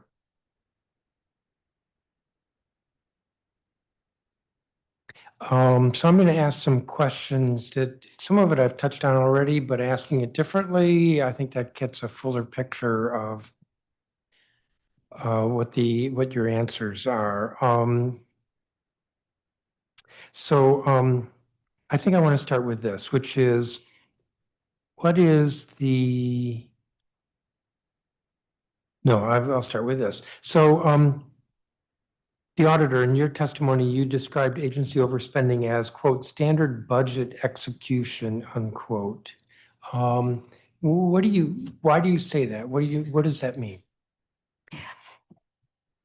It really just was a reference to the frequency and the continuation and the consistency that we saw when looking across 20 years. Almost like a mindset that just tolerates this. Seemingly, and perhaps in some agencies more than in others. But, you know, a sense that, you know, this isn't the end all be all just because the council has approved a budget. We may, you know, go for more in the supplemental or whatever. But again, it's really the numbers, the evidence of that 20-year spread of what it shows. Would you add anything to that, Mr. Lucas? I would add, as you know, the district as a system, and I fully agree with the mindset and the culture in the appropriation and budget process. If there's always a belief that there's a pot of money, you know, at the end of a particular time frame, entities are less likely to manage their budgets more strictly. You know, overtime is a perfect example. If you do some analysis on your personnel management and deployment, and you find that, wow, I am, you know, spending too much on overtime because I've miscalculated on how to deploy, you know, the resources that I have, then obviously you won't need to expend as many overtime hours as you do. But the point is, if we are better at paying attention to how we are expending our resources, we can improve this. You know, case in point with the FRP, I hate to keep going back to this. If that mechanism gave you the data that you need, you would know, you know, far in advance if a problem was on the horizon, as opposed to getting close to the end of the FY, and now we find ourselves millions of dollars, you know, in the hole that we're going to have to plug. So the point is, if the mechanisms are in place and they're operating as efficiently, you know, as we need them to be, we can keep ourselves out of this situation. To what extent is our overspending a result of lack of discipline as opposed to under budgeting, as opposed to some other issue, let's say structural? Mr. Lucas? I would say discipline and culture. Discipline, like I mentioned earlier, if you believe there's always going to be money available to cover whatever gap you've created, you're going to continue down that path. And that's a cultural thing. You know, if you stop it, if you tell people that it's not acceptable and they have to change their behaviors, then you end up with better outcomes. Now, I'm not saying that, you know, once a budget is implemented, it's static. That's not what I'm saying. What I'm saying is, you know, once the budget is implemented and you're managing it as intended, you know far in advance when there's a problem that requires intervention. And a problem that's outside of your control. Would you add to that? I think we have had the good fortune of a very strong economy for most of the last 20 years. And I think when, as you're both describing, when an agency assumes there will be more money at the end of the year, it's because there has been, and we have had growing revenues. I think one of the factors will be a realization across the board, particularly at the management level, that gold, you know, pot of gold at the end of the rainbow is not going to be there anymore. I think that probably will help. But I think there are other issues too, like the politics of some of these issues. I think it is very difficult for anyone on this council to talk about curbing police overtime in the current environment. I think that is a tough road to hoe. And so I think that does enter into it as well. in addition to the factors that Inspector General mentioned. Although I would note that if the chief of police, the chief's boss were to say you are to curb overtime, that would not be a public discussion. If the council has that discussion, then it's very public. If the council were to cut the overtime, then that would be defunding the police.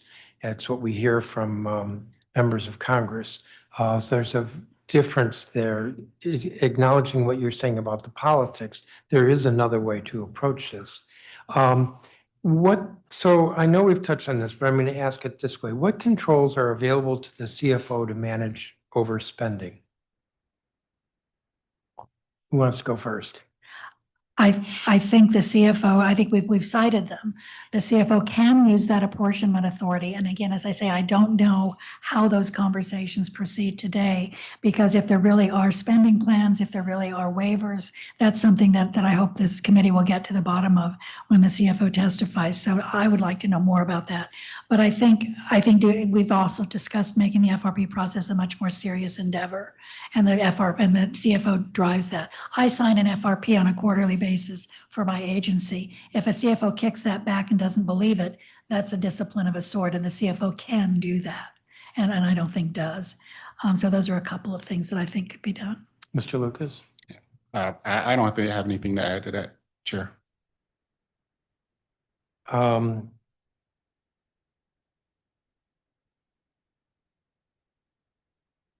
This is sort of the same question. When an agency flags a spending pressure, who do you believe is responsible for follow-up actions?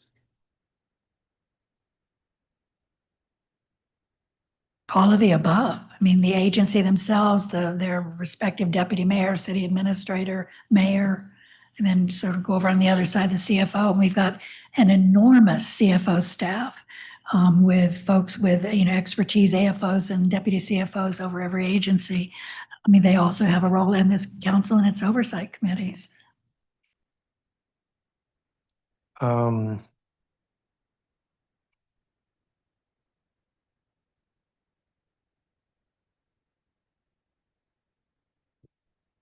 Next week, if I say to the city administrator that you've overspent in DEMPET in 13 of the last 20 budget years, which I think is the correct number, 13 of the last 20, he will say that there are opportunities that come up throughout the year that we can't plan for. Like property that comes up for sale that the district can purchase for affordable housing. Where is the line between flexibility and fiscal discipline? Ms. Patterson? I think it's like art, you know it when you see it. Mr. Chairman, I can't answer that question. Yes, there is a line, and we're not where it should be right now. We need to move closer to the discipline side of the ledger. But obviously we want to take advantage of opportunities if we can afford them. I would agree with that, and you can't afford everything. So there has to be a line somewhere. Well, I'm asking the questions, but I'm going to engage in discussion. I mean, it seems to me that maybe it's that we adopted a budget, the money's not available, or maybe it is that this is really a great opportunity. And so we're going to actually squeeze some other program, which is a reprogramming, which then comes to the council, in which we are a participant in that process. All right, so there's this great opportunity to buy this property for affordable housing. We won't have that opportunity later. This is maybe actually a higher priority than the money we put aside for some new program that maybe isn't doing that much good yet. And so there's a choice. Does that sound like a reasonable approach? Sounds like the perfect approach to me. I think that's reasonable, and I think you may want to consider the rules that currently govern reprogrammings, and at least have the conversation of whether that should continue to be a passive approval process. Let me ask about energy costs. So this came up yesterday. Higher than anticipated energy costs. So this is the argument. Energy costs are volatile. I don't think that's completely true. There was overspending. I can't remember which agency, due to water bills. I don't think water rates have gone up in several years. On the other hand, we all saw Pepco rates go up exponentially back in June. So, yeah, some of it is hard to predict. However, this seems to be a recurring cost year after year after year. I don't have the numbers in front of me, but I would say most of the last 10 years, energy has spent more than what was budgeted. What's the answer there? I don't think I liked how I phrased the question, but I mean, we do have to heat our buildings or cool the buildings or run water. So it's not like, well, we're just going to shut it off. On the other hand, it can't be volatile to the point that 10 years in a row, and that number may be slightly off, it's a mistake. There has to be better prediction. We get what the mayor predicts. We don't have energy predictors, estimators on the council. So what's the solution here? I mean, one of the approaches that you might consider on an issue like this and some others that have come up today would be looking at one more part of the budget law that has been ignored for at least 10 years. And that is the part of the law that requires the CFO in every financial plan and budget to have a chapter on benchmarking. I would want to know how other cities estimate their energy costs. Do other cities over, under, do other cities get it wrong consistently? So I would want to know, and what kind of expertise do other communities use if they get it better? That could be one of the benchmarking studies that the CFO includes in the financial plan and budget. That could be part of your resolution in December for what you plan to see in the financial plan and budget. But there is a provision in the code that requires a benchmarking chapter every year. So that's just one approach. Mr. Lucas? I don't know what the answer to that is, but it seems, if, there's a process in place and we're not exercising it, there's your answer. I hesitate to ask this because it reveals ignorance on my part, but have there been benchmarking studies in the last few years? No.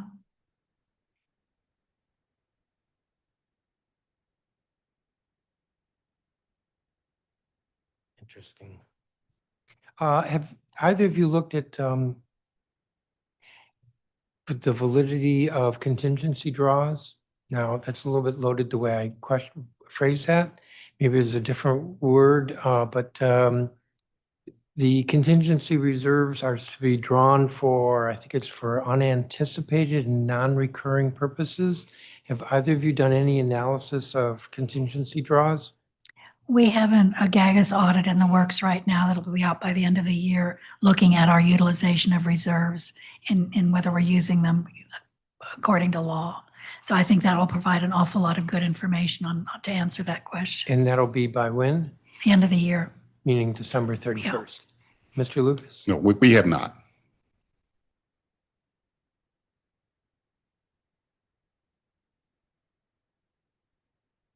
I read the clock wrong.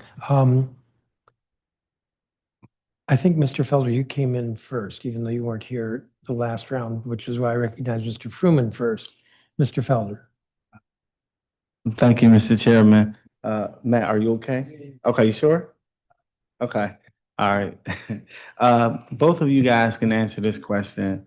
Could you speak to how each of your agencies incorporate in equity lens in evaluating whether district services reach all residents fairly, particularly in underserved wards like 7 and 8?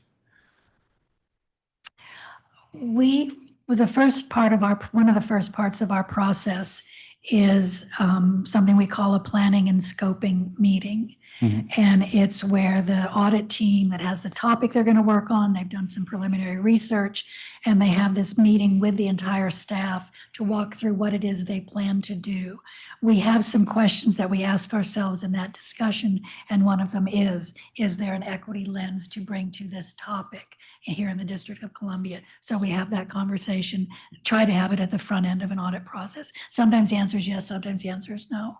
But then if there is an equity lens to use on this particular topic, then we attempt to do that. Doctor? Yeah, we have a similar process, and I think the last engagement that we did where we did comment on equity is when we looked at the replacement of lead piping across the district. We did some analysis there that did have an equity lens to it. From your perspectives, could you speak to what role the council can play in ensuring that your audit findings directly inform the annual budget and/or oversight process?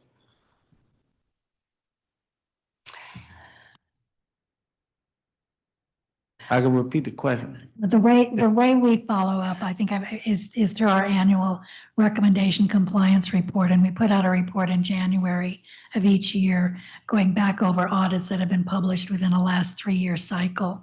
And we repeat what the recommendations were and what the status is. And in some of those cases where we have made a recommendation to the council or to a council committee, we ask the council committee the status of that recommendation. I mean, clearly, if the council has enacted legislation, we would know that, but we also want to get the committee's perspective. So that's the main way in which we try to pursue council action on issues. We also, and we've been increasing this from time to time, will provide usually written testimony during performance hearings and possibly budget hearings with a focus on some of the things that have been subjects of recent audit reports. We did that with our findings on the 911 system, for example. Either one of you can answer this question, but from your perspective, what single change will most strengthen accountability in the district? Greater transparency, more follow-up authority, or increased council enforcements of findings? What I would say is a greater emphasis on the importance of the internal control system. What I've learned in my almost 11 years here is that when agencies have a heightened awareness of the internal control system, they're more likely to have better outcomes. And they're not just moving, through one process to another. So to the extent that the whole of district government has a better understanding of the internal control system, we're more than likely to have better outcomes. Putting the controls in place, using the controls that we put in place, monitoring those controls, and communicating across the district what the expectation is for the programs that are being funded. And then lastly, what is the accountability, when things aren't going the way they should? First, you have to know that they're not going the way they should. But when we do learn that they aren't going the way they should, what is the accountability? As the auditor mentioned, that large pot of money is drying up fairly quickly. So we're not going to have those extra dollars to close the gaps, that we find. So what is the solution? All of the above. Those internal controls are very important. Make sure everyone understands what the expectation is and what the ramifications are for not following through. I think that's the best thing I could recommend. So I'm gonna go a step further, follow-up question. How can the district shift from a control culture to a true culture of better fiscal responsibility and accountability, one that prevents problems instead of reacting to them? Internal control system. It keeps you out of the pay and chase model, meaning we're not gonna react until a mistake is made. What we're going to do is anticipate and mitigate as opposed to pay and chase. Could you speak to if there are oversight gaps, areas not covered by your office, the DC auditor, or internal auditors that you believe leave taxpayer dollars vulnerable or misused? What I would say in terms of oversight gap is making sure the oversight entities are right-sized. For my office, what we typically do on an annual and monthly and recurring basis is try and figure out what are the highest risks across the district of fraud, waste, abuse, or mismanagement, and that's where we focus our resources. We don't, however, have a lot of resources to be proactive and preemptive. You know, we have to stay in the kind of the pay and chase model because we don't have enough resources to devote to the preventative part.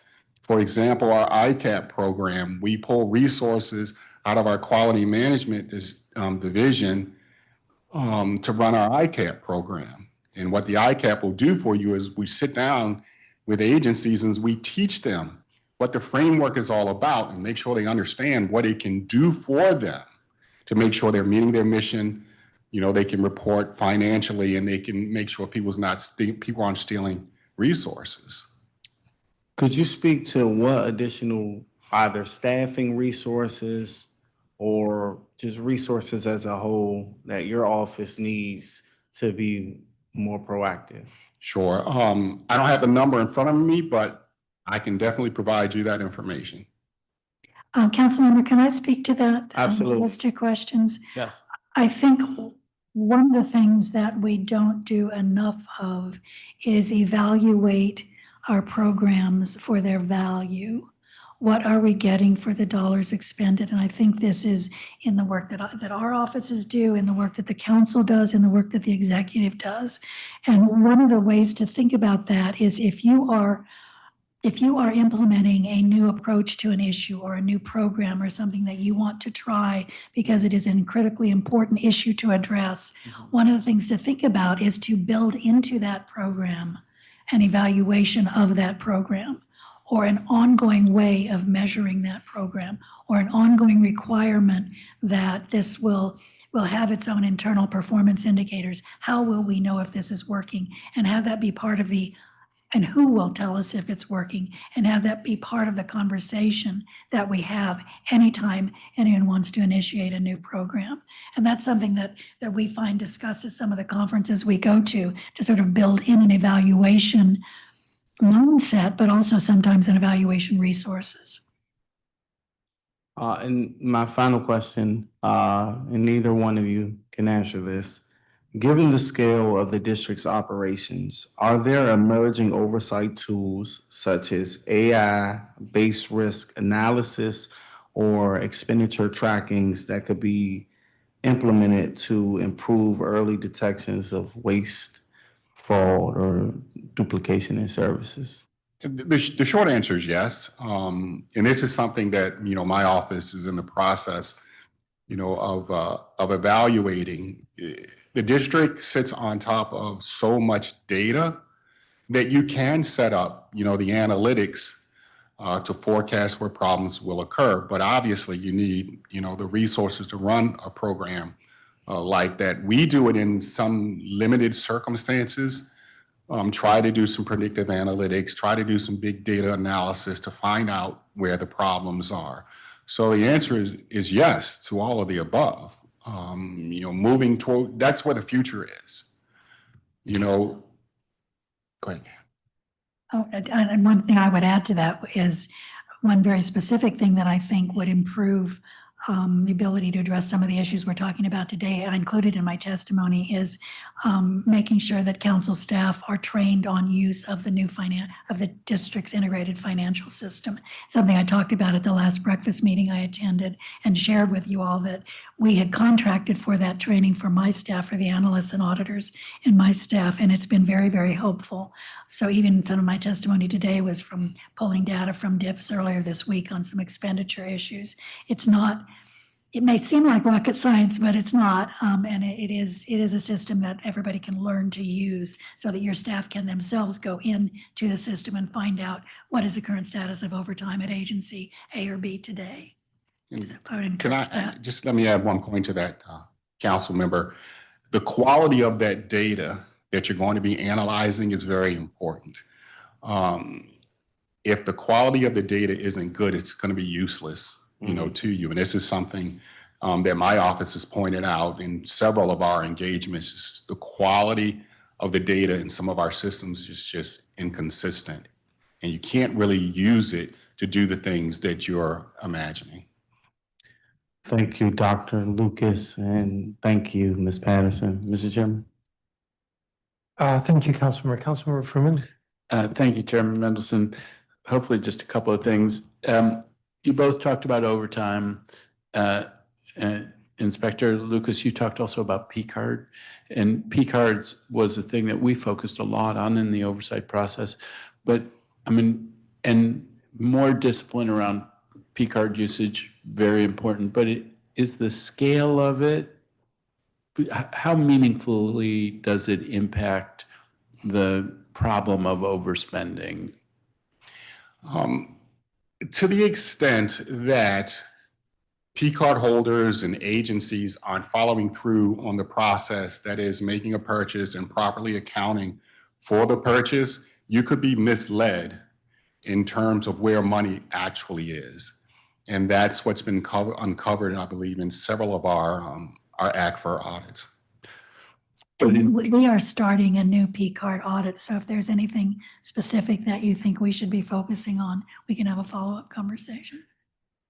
Okay, well, that's helpful. I mean, I think it's an issue. When we're talking about millions of dollars in overspending, I have a feeling that the P-card stuff is not the driver in the same way that overtime is the driver.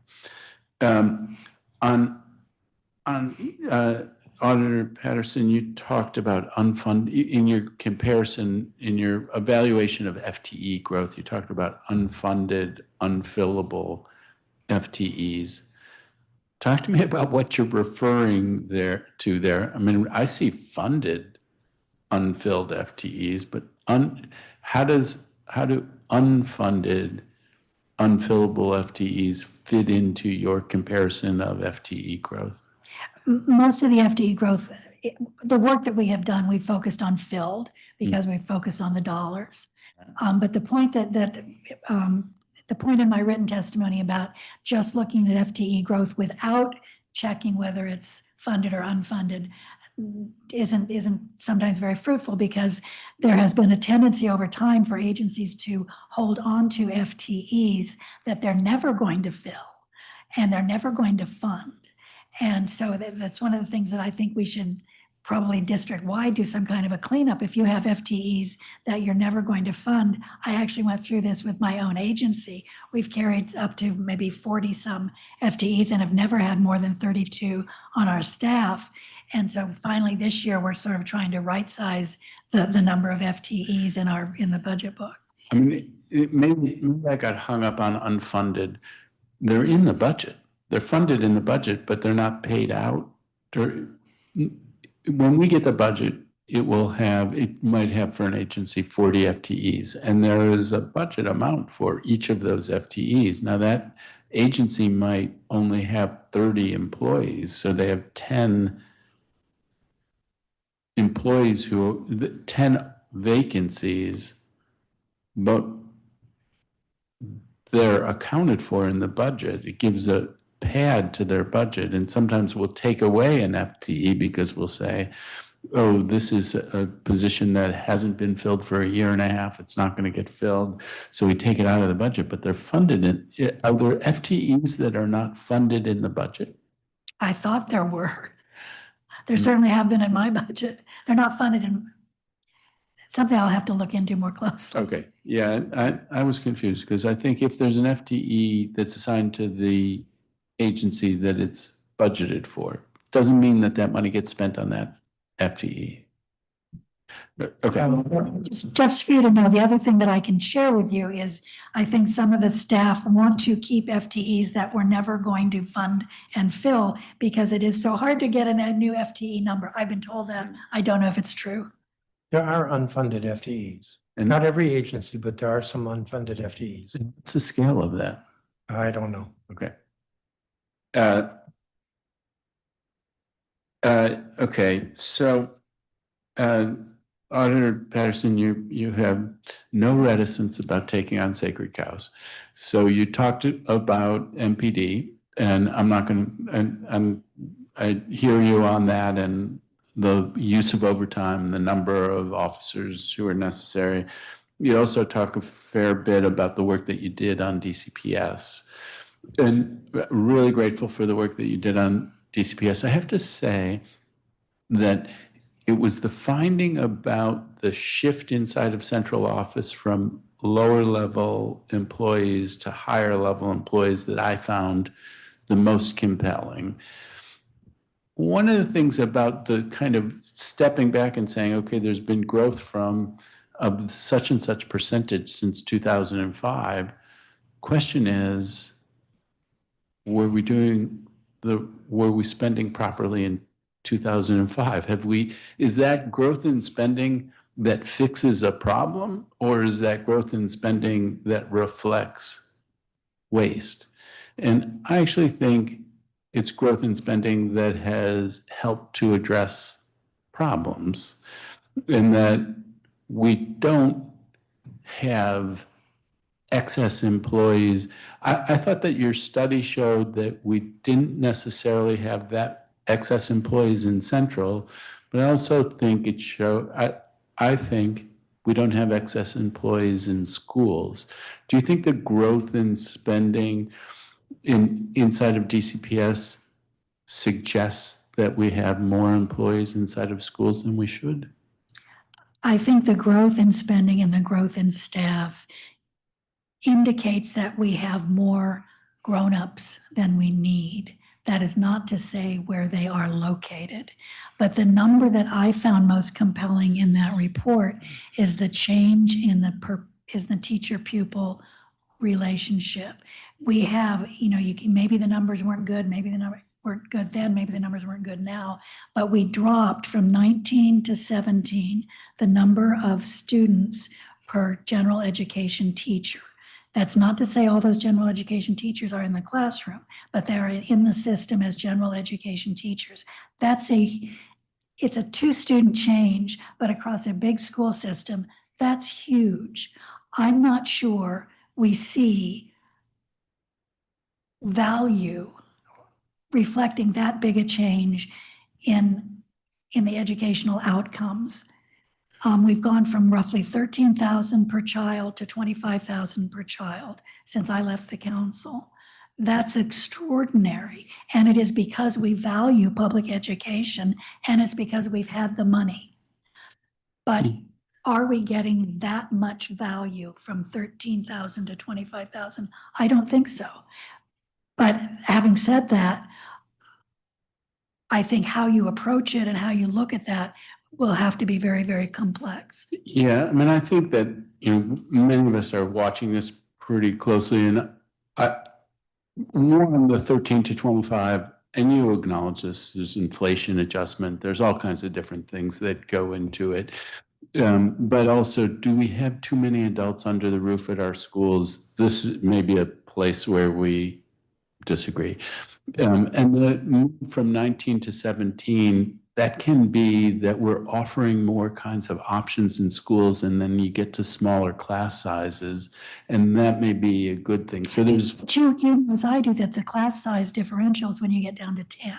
It's not between 19 and 17. That's what the research shows. So if we have in our CBA the class size 25 or 20 different age ranges, maybe that's what at least the teachers union felt was an upper limit. But does that then mean that you need to have much lower than that in your average class? Yeah. No. I don't want to get too hung up on this, but I mean, I would think that I don't think we have too few adults under the roof in our DCPS schools. On OSSI, you're looking at OSSI and you talked about the number of students for OSSI as well. Does OSSI have the same functions as the Rhode Island, and what were the other ones that you cited? Attempted to do an apples to apples comparison there, and I believe bus drivers were left out of the numbers. You do? Yeah. Okay, well, that was one question. And this idea of duplication, the focus that you have on, and that you'll have on OSSI and the DME, very, very important. Glad to see that you're doing that work. And one of the things that I think is a challenge, and I don't know to what extent you're looking at this, is there are inefficiencies in the dual system. We want to have a dual system, GCPS and the charters. The charters play a very important role, but there are inherent inefficiencies that come from that. Have you done any analysis of those issues and what impact that could have on financing for education overall? The two parts to that answer. The one place where we looked at some of the differentials between the two systems was the education data study that we published in 2021. And we did have some findings in terms of some differentials there, but it wasn't really geared to dollars. And the second thing that we will be doing a study per the chairman's request, looking at the charter school facility allocation. Yeah, I guess we have, I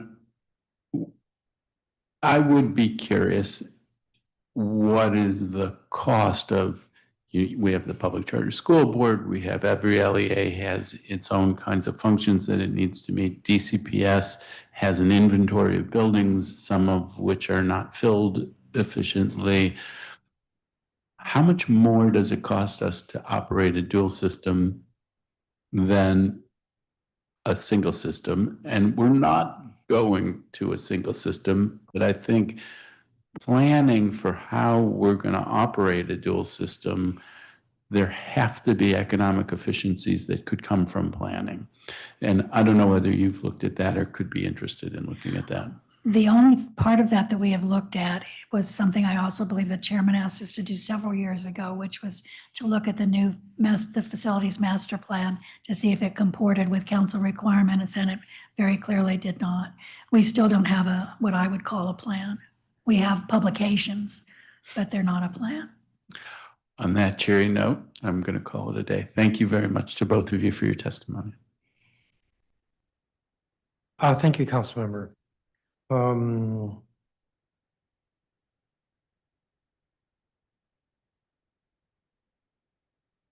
So we touched on this before, but I'm going to ask it this way, or maybe take another shot at this. Are there other powers or controls we should be giving the OCFO to control overspending? I don't think there need to be any new powers. Lucas? Not that I can think of. I think this might be to you, Mr. Lucas. You noted that you looked at the June financial status report and found negative available balances across multiple agencies in several controller source groups. That's There's more to the statement. question. Okay, go ahead. Which are essentially categories of spending such as regular pay, overtime pay, supplies, or contracts. What categories had those balances? Give me a second. I have to. What do I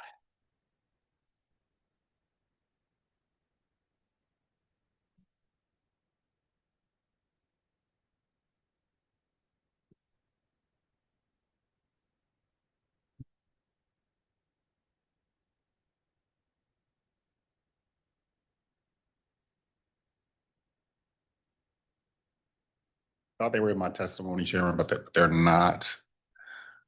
Yeah, I can provide you that, Chairman.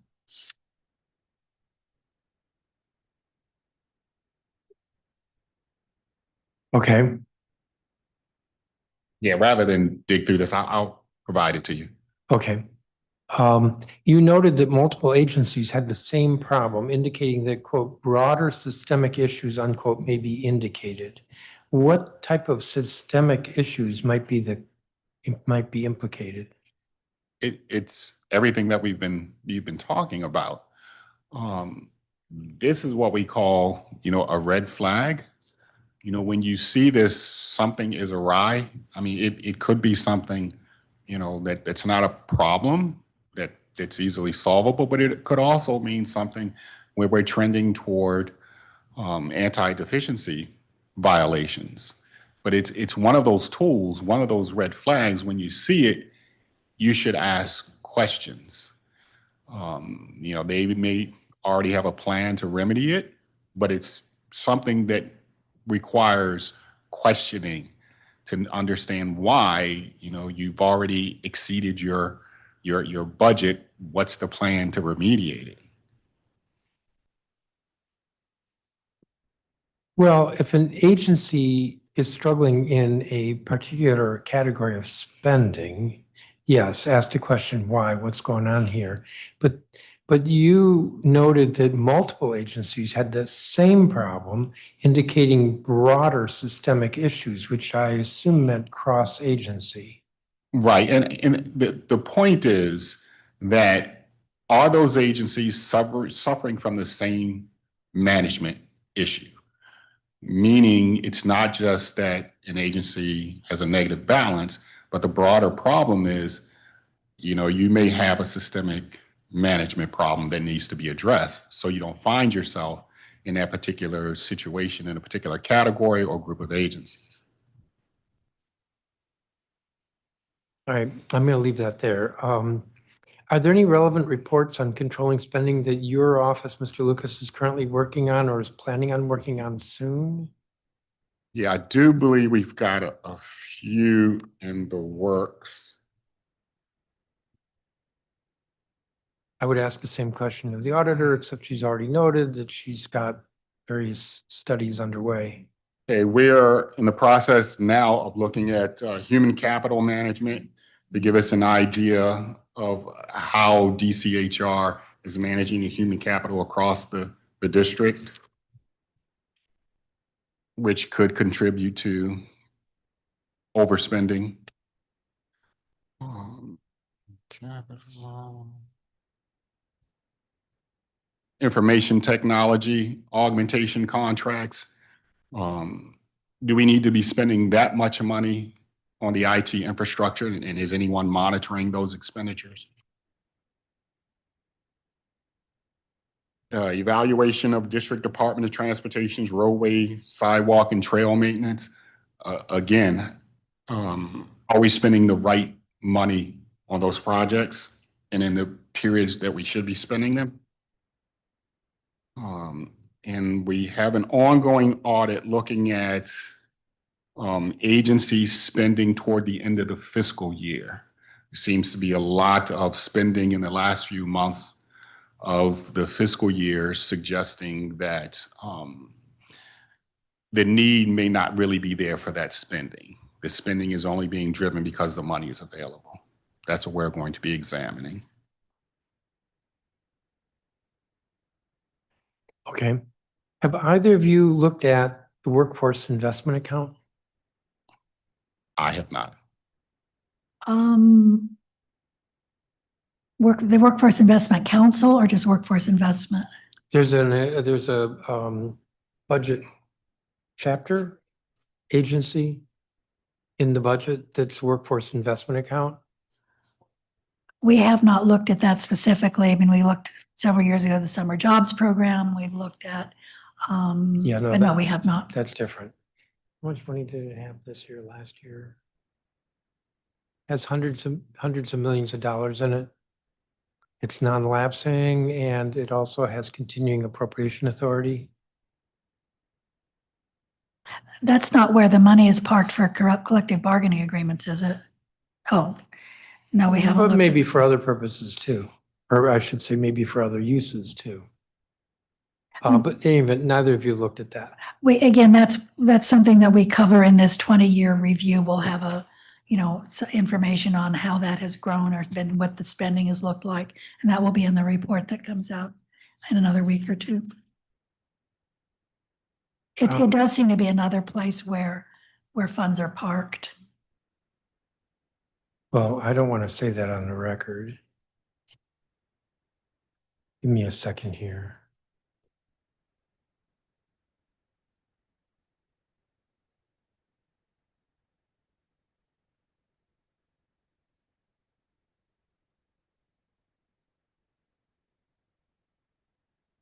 Have either of you looked at just broadly contracts?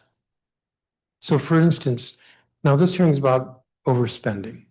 And actually, Ms. Patterson, a lot of your testimony had to do with how we're spending as opposed to overspending. In line with how we're spending, so when I was looking at your prepared statement and you go into all the FTEs and the growth there was no discussion of contracts. And that led to this question, have either of you looked at contracts? So this is just a quick and dirty. In council period 23, there were 804 contracts submitted to the council. 804. Now, contracts submitted to the council are for either multi-year or over $1 million. In council period 25, there were 1,153 contracts submitted to the council. I haven't done the percentage, but the difference is 804 and 1,153. That suggests a lot of growth in government through contracts. And traditionally, we look at FTEs, and gosh, the government was 30,000, now it's 40,000. Those numbers are very rough. And we say, gosh, the government's grown a lot, but we don't typically look at contracts. But the difference between 804 and 1,153 is roughly 300, which is, I'm guessing, roughly 40%. You look intrigued. And I assume you approved them all. If he's seen them.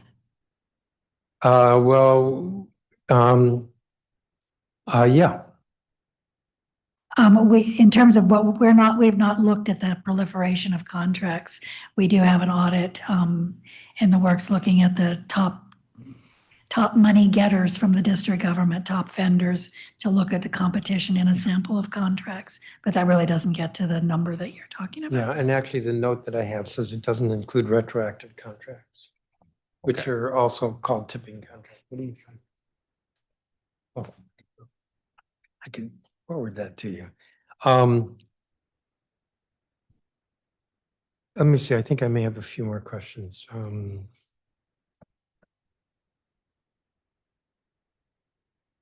Ms. Patterson, looking at your testimony, your statement, some of this may be less of a question and an observation. So on page 3, you talk about FTEs, FTE growth. You note Department of Parks and Recreation, Department of Employment Services, Office of Contracting and Procurement. OCP went up 111%. I think I was in the thick of that when it went up, and it was because OCP was grossly underfunded, and a lot of its contracts were being challenged because it just didn't have enough staff to be doing a good job with its contracting. Which is to say that there could be reasons behind some of this growth. Bless you. And similarly, maybe not similarly, but another observation, and I know there was some exchange with Councilmember Fruman, the FTE growth in DCPS. So to me, it's concerning that there were, gosh, I don't have the numbers. The numbers are in front of me and I don't see them. The 60 lower paying positions at Central that were eliminated and 80 higher paying positions that were added. Well, that's kind of concerning. Are we just getting top heavy?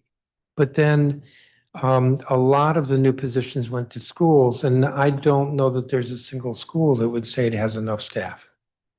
No, I understand that. I appreciate that point. I think one of the issues here with the high salaried individuals, I know, again, in the dark ages when I served on the council, we paid attention to how many employees made 6 figures or more. And that has, in fact, obviously there's been inflation, but that has also proliferated. And that was interesting to me. We did not do a deep dive into what those positions are and what they do, but it was interesting to me that and I think it would be an interesting thing to look at across the government, if that is a trend across the entire government, a proliferation of singularly high income positions.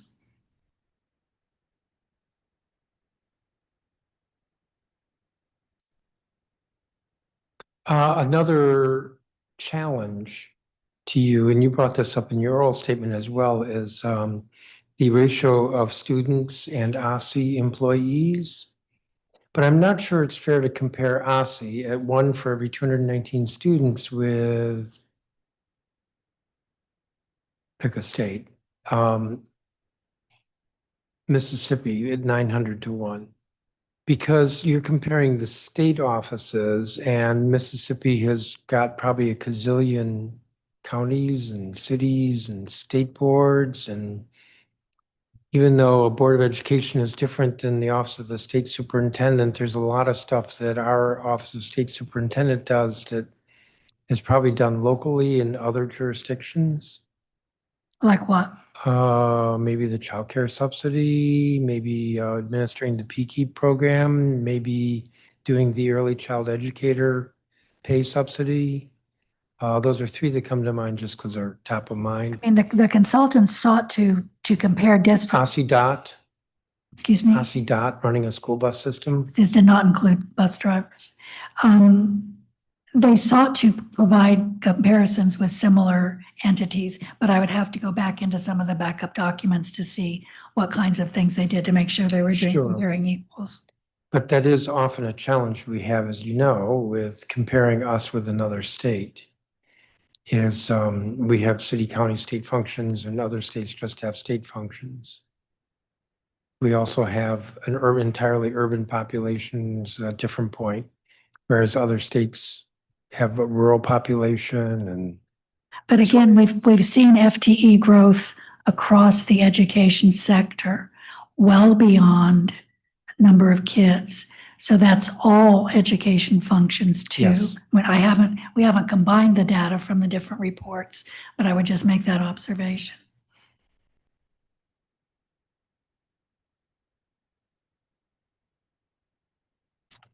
I want you to elaborate on this, Ms. Patterson. In addition to the extraordinary apportionment power, the CFO has a statutory responsibility in budgeting outlined in ODCA's February 2019 Management Alert, District Government not in compliance with statutory performance budget requirement. Can you elaborate on that? Sure, And not so much the non-compliance, or maybe the non-compliance, but what's the opportunity here that the OCFO is not taking advantage of? things that you recall from when it was the same time frame that we went through SOAR implementation, the previous financial system. That's also when the performance-based budgeting section was written into the law, and the two were sort of a piece, that the performance-based budget and the new financial system and the new chart of accounts, or whatever you want to call it, would be broken down to by agency, program, activity, services, the 3 levels. And one of the things required in the law is that every agency would have a business plan that would be updated each year, and that plan would give text details on programs, activities, and services, and describe down to that level of granularity, and also would be budgeted at those various levels. And we, have abandoned the business plans, abandoned them, I don't know when, but certainly when I first started this job, I tried to get a hold of them and they don't exist. And I went to the CFO to say, the law says you're part of making sure that in the budget process, there is this business plan that helps drive what it is we're buying, if you will.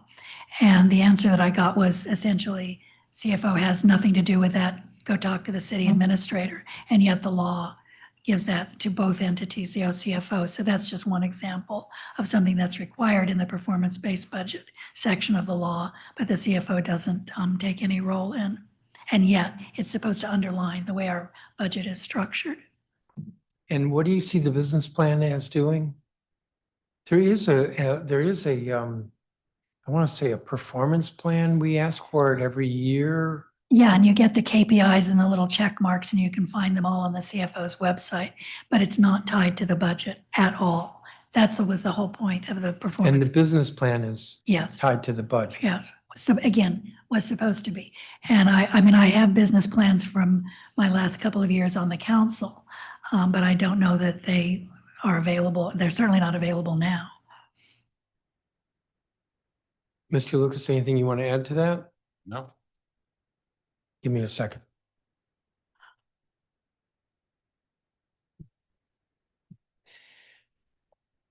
So we have a hearing next week. It'll be our second hearing in this series. What would you ask the CA or have us ask the CA and the mayor's budget director next week to understand overspending and how to address it?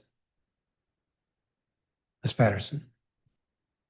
What is he going to do about the overspending when our resources are not going up the way they have? What kind of discipline is going to be imposed in terms of 20 years of not a majority, but a plurality of agencies overspending their council-approved budget? And I would be curious to know what he thinks about the role of the CFO. And one of the arguments that someone could conceivably make on behalf of the mayor is that having an independent CFO, the usefulness of that has run its course. And maybe we should go back to the way it used to be and the way most states and cities are run, which is the budget office is part of the mayor's establishment. I'd be curious to know if he thinks that it's time, we're not getting enough out of the independence of the CFO. Maybe it's time to bring that back under the executive. I'd be curious just to know his response to that. Return of, I'm struggling on the name, Ellen O'Connor? Is that her name? She was one of the final CFOs, yeah. Yes, you remember her. You remember her testimony. I'm not sure I remember her testimony. I remember who she was, but that was about the same time that I came to the council. Well, it was always a show. Maybe I shouldn't go too much into it right now, but after the hearing. Interesting. You think that giving up the independent OCFO, I mean, as much as I fight with him and the mayor fights with him, you think we should give up the independent CFO? I'm not advocating that. I'm saying if we aren't getting some of the benefits that we did have for a while or may expect from an independent CFO, which is to be somebody who helps turn on and off the spigot, not just with the council, but with the executive, maybe it is time to rethink it. I'm just curious to know what he would think about that. Mr. Lucas, what would you have us ask the CA and the mayor's budget director next week to understand overspending and how to address it? I would start with a discussion on roles, responsibilities, and authority. For me, you have to kind of, establish the baseline of what expectations are and then go from there. What that means is, okay, everybody understands that this is what it's supposed to be. Here's what's happening, and how are we going to close the gap? As a district government, we have these roles to play. How can we work together to close this gap?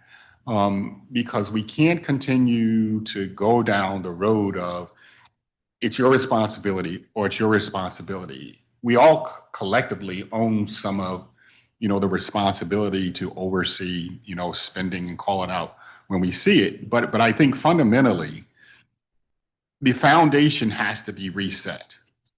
And people have to acknowledge what that foundation is. For example, Kathy talks about, things that are in the law, that you're supposed to do or not supposed to do. But when you have the conversation with a person that's responsible for that and they're unaware of it, you got a problem. So, for me, it's starting with that fundamental understanding of what the foundation is, in the district's financial system and who's responsible for what. And then you go from there.